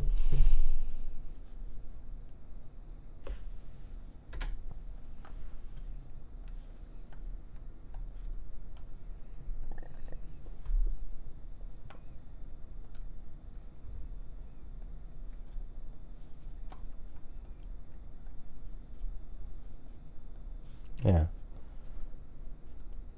So right there, does that make sense, or? I mean, I see the slanted roof there. And then, I mean, everything does kind of work though. Watch this, watch this. See this little pipe right here? That looks like that could be this one, but just at a severe angle. And then it runs into, like, looks like that same downspout, but it just could be an optical illusion. Then there's another one, which would be this one. Then there's one here, which would be that one, but then where's the last one, I guess? Then we see, so you do have this, and that's right there. Right up here, going that way. this right here is right there. Yep, it looks like 1212, but you know, like this has a dark window there, and when you look in on that thing, I don't see the dark window. I do see, if you squint your eyes, there's some sort of dark shading there, but it sure as hell doesn't look quite like the door, you know. But it's just got to be it's just such a strange optical illusion, you know. It's actually from a different position low. Let's see, one, that would be right there. 1, 2, 3, 4, 5, 1, 2, 3, 4. Let's see, 1, 2, 3, 4. So that, there would be one on the very end there. But look how much space you see there. It's weird. Yeah, it's different type of camera maybe. Yeah, it looks the same now. It didn't look the same a minute ago though, when everybody thought it was the other door. Nobody knew that there was a door on that, or were thinking that there was a door back here. But yeah, I mean, I think it's obvious that's the same place, and thus the same spot where the observers were standing underneath this tree right here. Okay? So now I need things to make sense. So when I'm looking at something and I go, wow, that doesn't make sense, it didn't line up with this door here or any of these other doors, but when we kind of zoomed in, it looked like there was a door there, and then I remembered that the interim Secret Service dude took a photograph of that exact area, and that's where we can verify that that's where that was. I was kind of hoping, though, it wasn't the right spot, and then we could locate another spot where he climbed up on the roof, perhaps. But no. So now we're still left with, I mean, somebody actually sent me an email and said the guy jumped out of a window over here. Secret Service let him out of a window and he ran over here. It's just, you know, I mean, I don't do that. That's just, anybody can come up with something like that. Because you see him running. Obviously, he climbed up, they found where he climbed up on a mechanical device and then up a pipe, and then he started running. You know, he's kind of jogging across. It's very possible he was over here in those shots, because it's kind of like if you line up that last, I think it was the second one, it's like this. Just like this. And he pops his head up, right? But it's also from back there, so you can't really do it like that. So it's clear over here. If you line up let me turn off these trajectory lines.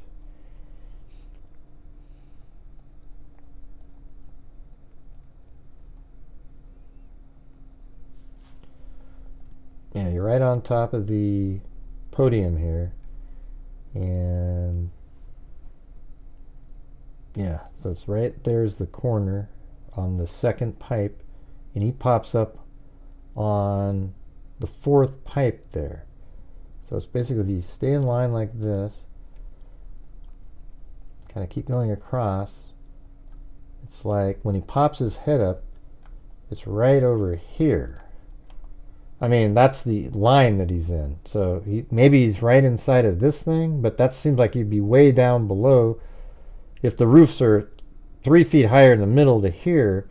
So maybe he ran across and then he, you know, popped his, kind of came in like this and stuck his head up right around in there. And then he's right next to where he is at first. And then he lays down perhaps after that and kind of shimmies his way up higher. So maybe that's it.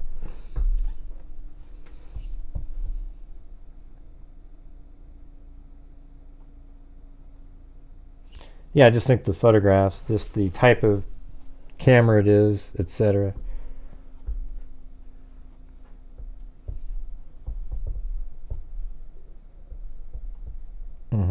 Yeah, I mean, there's something different in the camera for sure. Hey, thanks, Kim DiMaggio. Any relation to Jolton Joe, or you got to be related? I think I asked you that years ago. Thank you. Yeah, I'd like to just try to figure stuff out when I'm doing this. You know, just try to, like if things aren't making sense, you got to go through it until it makes sense and find the right photographs to verify it. And there was only one photograph that we have that would actually show that. And that was the one. This one. It's weird how you can't see that window though still. I mean, there is a little slight darkness there, but man, it should just be really obvious, right? Because look at how you can see it on this one. See? There's the window. That one apparently has the same window there. Oh boy. Man, I just like everything to make total sense, you know. And now when we measure up on this roof, we've got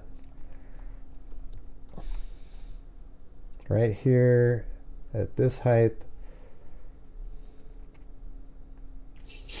is 1355 all the way across. 1355. Yeah, 1355 all the way across. And the very top of this is 1358. So I guess it's a 3-foot rise over a, let's see.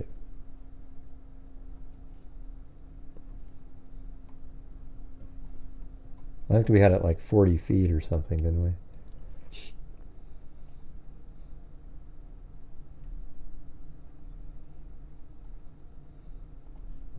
44, and that means from the entire way across, like 80, you know, I guess you'd say like 88 feet, 85, something. Chewbacca? He's a distant cousin, huh? Nice. Gray, appreciate your insight. Very cool. I always know more and see things more clearly after your streams. Yeah, I mean, that's kind of what we do here, is just try to get the, you know, make it feel like everybody's there on the screen. You know, like you like after a while you just go, oh yeah, I know where that is. I know where that is. I know where that is. I wish I had like an absolutely. They have these using drones now the same way Google Earth does it. You can actually fly your drone around over the entire area and do circles around, and then go above and sideways. And then there's programs out there Adobe has that it puts all the photographs together and makes a 3D model out of all the photographs, and it's absolutely perfect. You know, it's amazing. Like it looks like every single walls in there, and the comparative height of one building to the next. It's all there.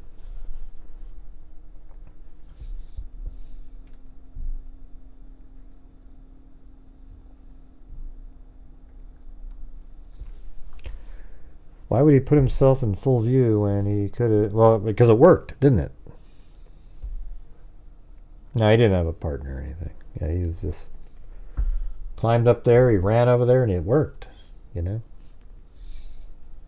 I don't think he was really expecting to live, to be honest with you. I mean, I bet you after that first shot came in, he knew he wasn't going to be on this planet much longer.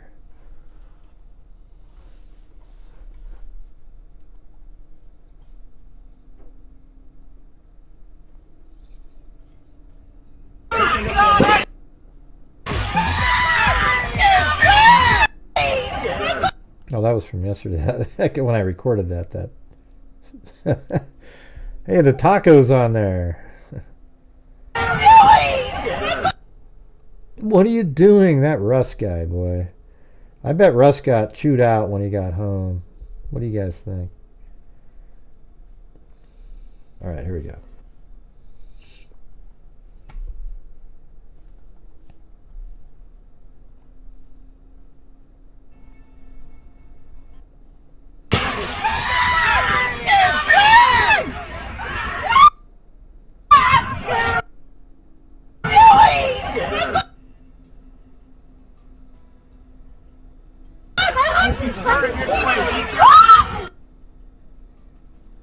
So now he's laying completely down.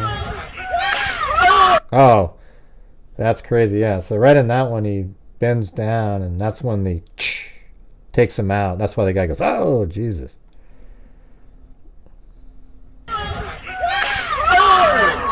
He's like, "Oh, Jesus," you know.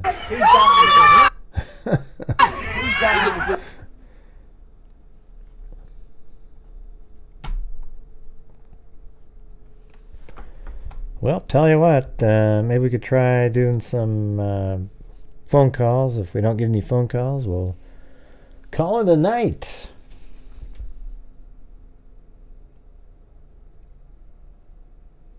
Wherever the hell that is. What was it called again?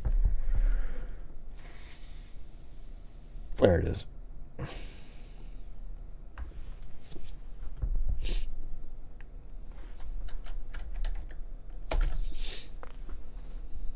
In the video, see, the thing is, you got to look at this case that it's not a conspiracy until you, or like there's other people working on the ground with him, until there's something that literally is evidence of that. And there is none at this point. There is absolutely no evidence that's been presented, nor even the things that people put out on YouTube that make people believe that stuff is just utterly nonsense. You know, it's just, you know, like, oh my God, those first 3 shots were somebody else, the acoustics, and then the other 5 were somebody else, and then another. You know, that's just, it's all garbage. Right? You can tell with your own ears with some of these last videos that have been put out there where the person's underneath every shot coming in, and the 8 shots from Crooks are exactly the same. Absolutely no doubt about it.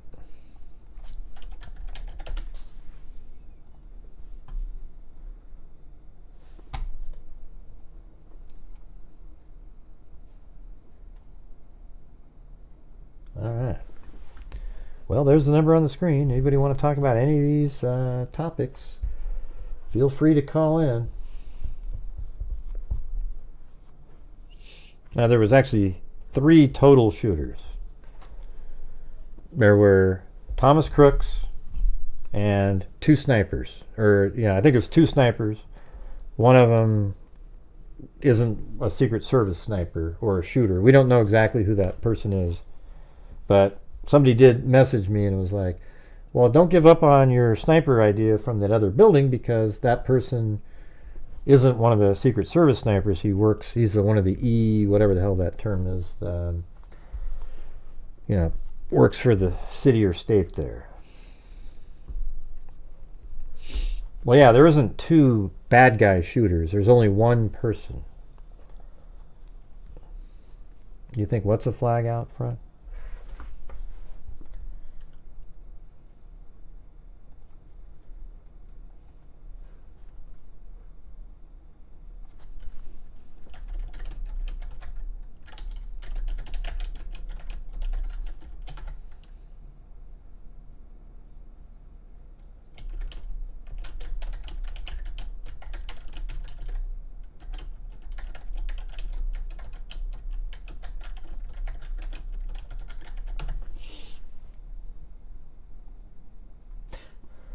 You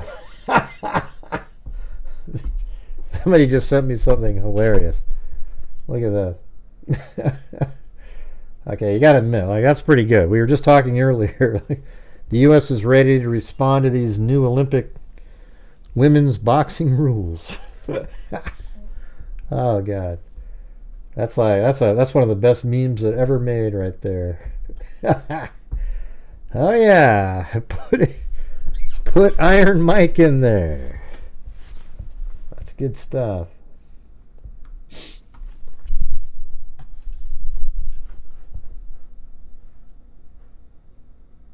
Now where, Wendy? Where is it? Let me see it. Did you send me the email with it, Wendy? It'll say his head caved in. Yeah, they've already said all this. I thought we've already heard all this stuff. Well, let me see that video. Yeah, so that's that same shot from that window. There's number 12 again. Guys, I'm up here on the building where the supposed sniper. Local Pennsylvania authorities released a one-page report Thursday outlining how the... maybe it's right here if I click on that.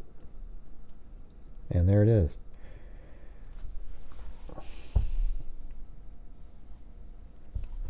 That it? Name, Thomas Crooks. Date of birth. Gunshot wound to the head. Good night. Manner of death, homicide, meaning he was killed by another person. That is awesome. Let's really dive into this tonight, you guys. Let's dive into this autopsy report. Here, let's get started. An inquisition taken at 615 Whitetown Road on the 13th day of July on the year of our Lord 2024 before William F. Young III. The name of the person. Okay, let's get into this. Thomas M. Crooks, all right. And he lives at the 2506 address, okay. The date of birth is date of death is July 13th, okay. He died at 6:25, which is not true, but that's when they ruled him dead, so they put that time there. And it was in Butler, Pennsylvania, okay. And let's dig into, look at the cause of death is gunshot wound to the head. Oh. And the manner of death was a homicide. And good night, it says. Wow, that was incredibly interesting. Wow, that was...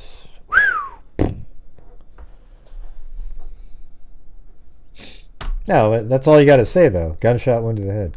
It's just a report here. Hey, thank you, Wild at Heart. Are you actually wild at heart?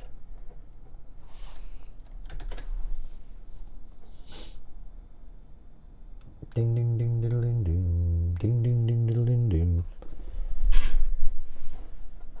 He's not a patsy. Yeah. Yeah. I mean, I'd love it to be some crazy thing, but it just isn't going to be one. This is great. Who's this? Sully. Sully? How's it going? Didn't you? Sully. Good. What? Say it again. Say it again. You got the sound effect came in. What was it? Your name? Oh, sorry. Yeah, this is. Okay. Go anyway, ahead. I wanted to. Can you hear me? Yeah. Yep. Okay. So the video that I guess I don't know the person sent or you just showed. It's of that door area. Mm-hmm. Yeah. So if he stands on that air conditioning unit, and he's looking towards that door. Yeah. On his right, there's a black pipe. Right. Yeah, we went over that. Yeah, that's how he got up. And that black pipe.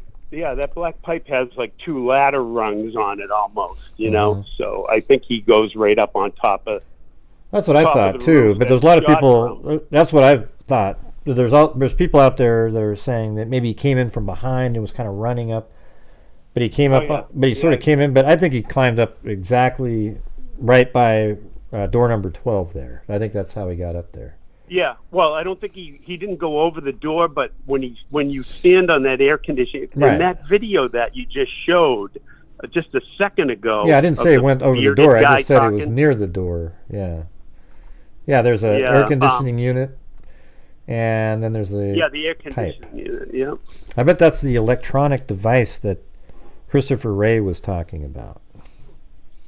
Well, anyway, so when you get onto that roof, right, that he actually shot from, and if you're looking at it from like an overhead shot, I call them like 2 bridges, like that door that you've been looking at. So I think he climbs up on the roof right there from the air conditioning unit, and then he crosses over to the other roof, so he won't be seen as easily, but you can still see him from where the guy that was shot was filming from. You could still see half his body. So you think he went over? You think he went on the middle roof, so he had to sort of step over an opening because it doesn't really. There's not a direct line that goes there. You'd have to. I mean, Well, we right actually over that talked door. about that the other day, but yeah, there's right like, over the- yeah, I know what you're saying. Let me just get the sentence out. So you've got this Okay. little bridge thing here, and then you'd have to kind of step at an angle over onto the middle roof, and then you're thinking he ran across and then down over the other roof, just to get further Yeah. away originally. Okay. Yeah, because I saw the video you had the other night where you showed his head first popping up and all that stuff, you know. But I thought that was interesting. But yeah, you see him running yeah, first, and then you see him running first, and then he disappears Yeah. for a bit. So it could be Yeah. that he's on that middle roof and he's running, and then he steps down on that other bridge that's lower, and you don't see him Yeah. for a moment, and then he kind of comes around onto the the building that he was eventually found on, and then you see his head Yeah. pop up. But what's interesting about that is it doesn't really match very well with the video when you line it up with the pipes that are the 4 pipes that are on the outside of the front, the side of the building that you can Yeah. see. So it's sort of some weird optics there. Trying to figure that out. hey, you reminded me of something too. You know, when the cops are on the ground running around, you know, remember the woman with the flag riding the horse? Yeah. Well, you know, those 4 pipes there, they're kind of big and they kind of dominate that front of the building there, or that side of the building. I was looking at that today. I think I was watching one of your videos, and I was at work though, but to me, I was like, wow, I think you could have, a cop could have jumped up on that structure and actually got on the roof from that angle, you know, because they're all like walking around and running around and trying to, you know, back away from the building to see up there. But I think somebody could have climbed here. Of course, the shooter's not going to climb up there because that's so much in sight. But right, if you wanted to get up on the building quick, but man, that'd be kind of scary because that's like right in the shooter. I know. Turn the gun down and blow his stick brains your head out. over the. Yeah. You're right. But you know, Yeah, those you guys get are shot there that to. way, too, but- Those guys are there to protect people. So, and maybe you wouldn't have Yeah. seen because he's looking. He's on the other side of the ridge and sort of aiming Yeah. out, so you might not have seen him. You might have been able to get up Yeah. and sort of run off to the left a little bit, and get him, or around to the right. Probably the left because there's a lot more room over there. Yeah.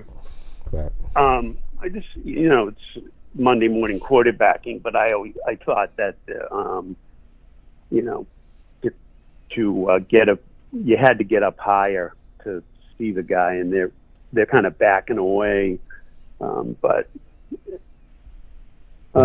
Yeah, I've been watching some of your stuff. It's great. Great. Well, thank you. Yeah. I think my videos All right, do well, better. I just wanted to point that out, the 2 bridges thing, you know, because I just thought. Well, that's sort of you know, interesting. like you said, he kind of had to go at an angle to get on that first one, and he's doing it right in front of the, almost like the sniper windows too, which is kind of weird. And maybe that's why. Maybe that makes sense why he would do what you're saying, because it gets out of the way of the sniper windows, and then he appears later again. You know. Yeah. So there you go. Maybe that roof is lower too. That the second roof, you know, maybe. I don't know, but he flew the drone earlier, so maybe he kind of scoped some of that out. I have no idea. But what's weird is, like, if he did climb up right there and they were already watching him on that rock wall, how do they lose him? Like, how do you go, we had to get down to look for him? Wouldn't you just look down and go, oh, there he is. He's, you know, he's climbing up. Right, I know it. Yeah. It's kind of weird. Well, anyway. Yeah. Well, thanks for calling in. I'll keep listening. Yeah, cool. Well, I appreciate you calling in. Was it All right, Sully? well, Did you say your name was Sully? Like Sully, yeah. Sully, like let's see. There's some kind of a movie or show with that in there, right? I can't remember. I can't remember now. But anyways. Like Ed Sullivan. Oh, okay. There you go. Well, anyways, hey, thanks for calling in. I appreciate it. Yeah. Have a good one. Always Good ideas. great to listen to you. Thanks a lot. Yep. Thanks. Bye. Sully. Yeah. Laylee has no. No, but you're stating it as a fact, Laylee. What you should say is, I think it was planned. I think Cheadle met with the shooter. He was paid to do this. When you word it like it's something that you just know is a fact, when you're likely like 99.9999% incorrect. You stated it as if it's something that's true. He did talk teapot, and how about I do my show the way I want to do it, okay? I don't know who the hell you are. Just delete, block people like that immediately, okay? And when you say guest, there are people that call in. We're supposed to have a conversation. It's not like I'm booking a guest with somebody. And, obviously there's a delay or something like that. God, these people are crazy. Yeah, maybe he was from Boston. I don't know.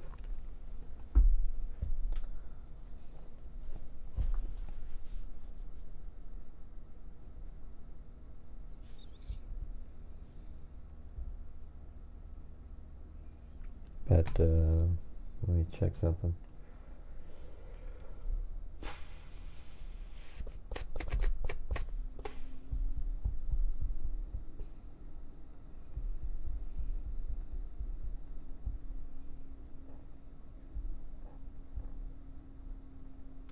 Why'd you get that?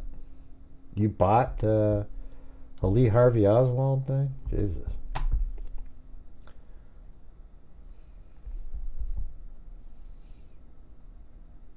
Probably pretty interesting to read those from back then.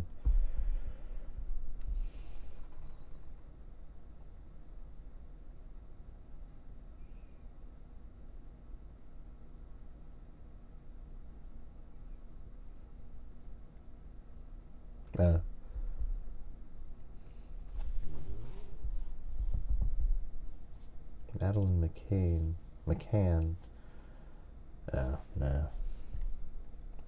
This person is trying to get me to get on this UK video thing. I don't know.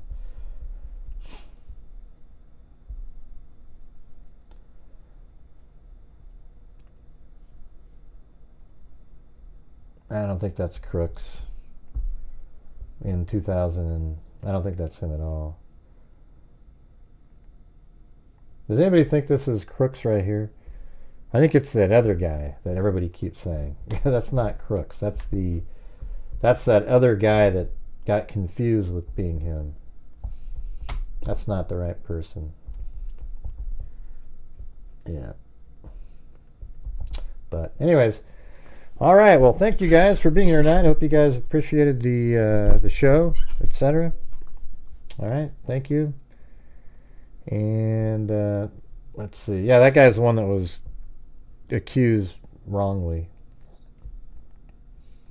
Anyways, thank you to Julia Morales, Juju Positive with a cat eye, Kami, Kubi, Jessica Schubach, Georgina Stoliker, Jason Bala, Michelle H, Georgina Stoliker, Linda Howe, Cindy J, Kimmers1, Jerry Walker, Kim DiMaggio, Wendy Van Rokel, and Wild at Hart. All right, so thank you for being here. We'll see you guys tomorrow. And, as I always say, until next time, be safe out there. Yeah, I've been doing this true crime thing for quite a while now. And during this whole time, I have not seen one person that is a crime dissector, plug rejector. I'm a certified human lie detector. Gonna get ya. Good night, Georgina Stoliker. You try and play me like an old projector. Crime sector is my nectar. Professor Grader's gonna give another lecture. Crime collector, freak connector, and I'm always gonna be a pup protector. Fool deflector, interceptor, and I'm meaner than a specter with a vector on his pector. With all respect, y'all, just remember I've a temper fucking check ya. I have no agenda. I'm no pretender, and I'll serve it to you straight without the blender. And in the end, I'm gonna send ya on a mission to reveal the true offender. Yeah, so I'll just get right back to work. All right, everybody? Talk to you later.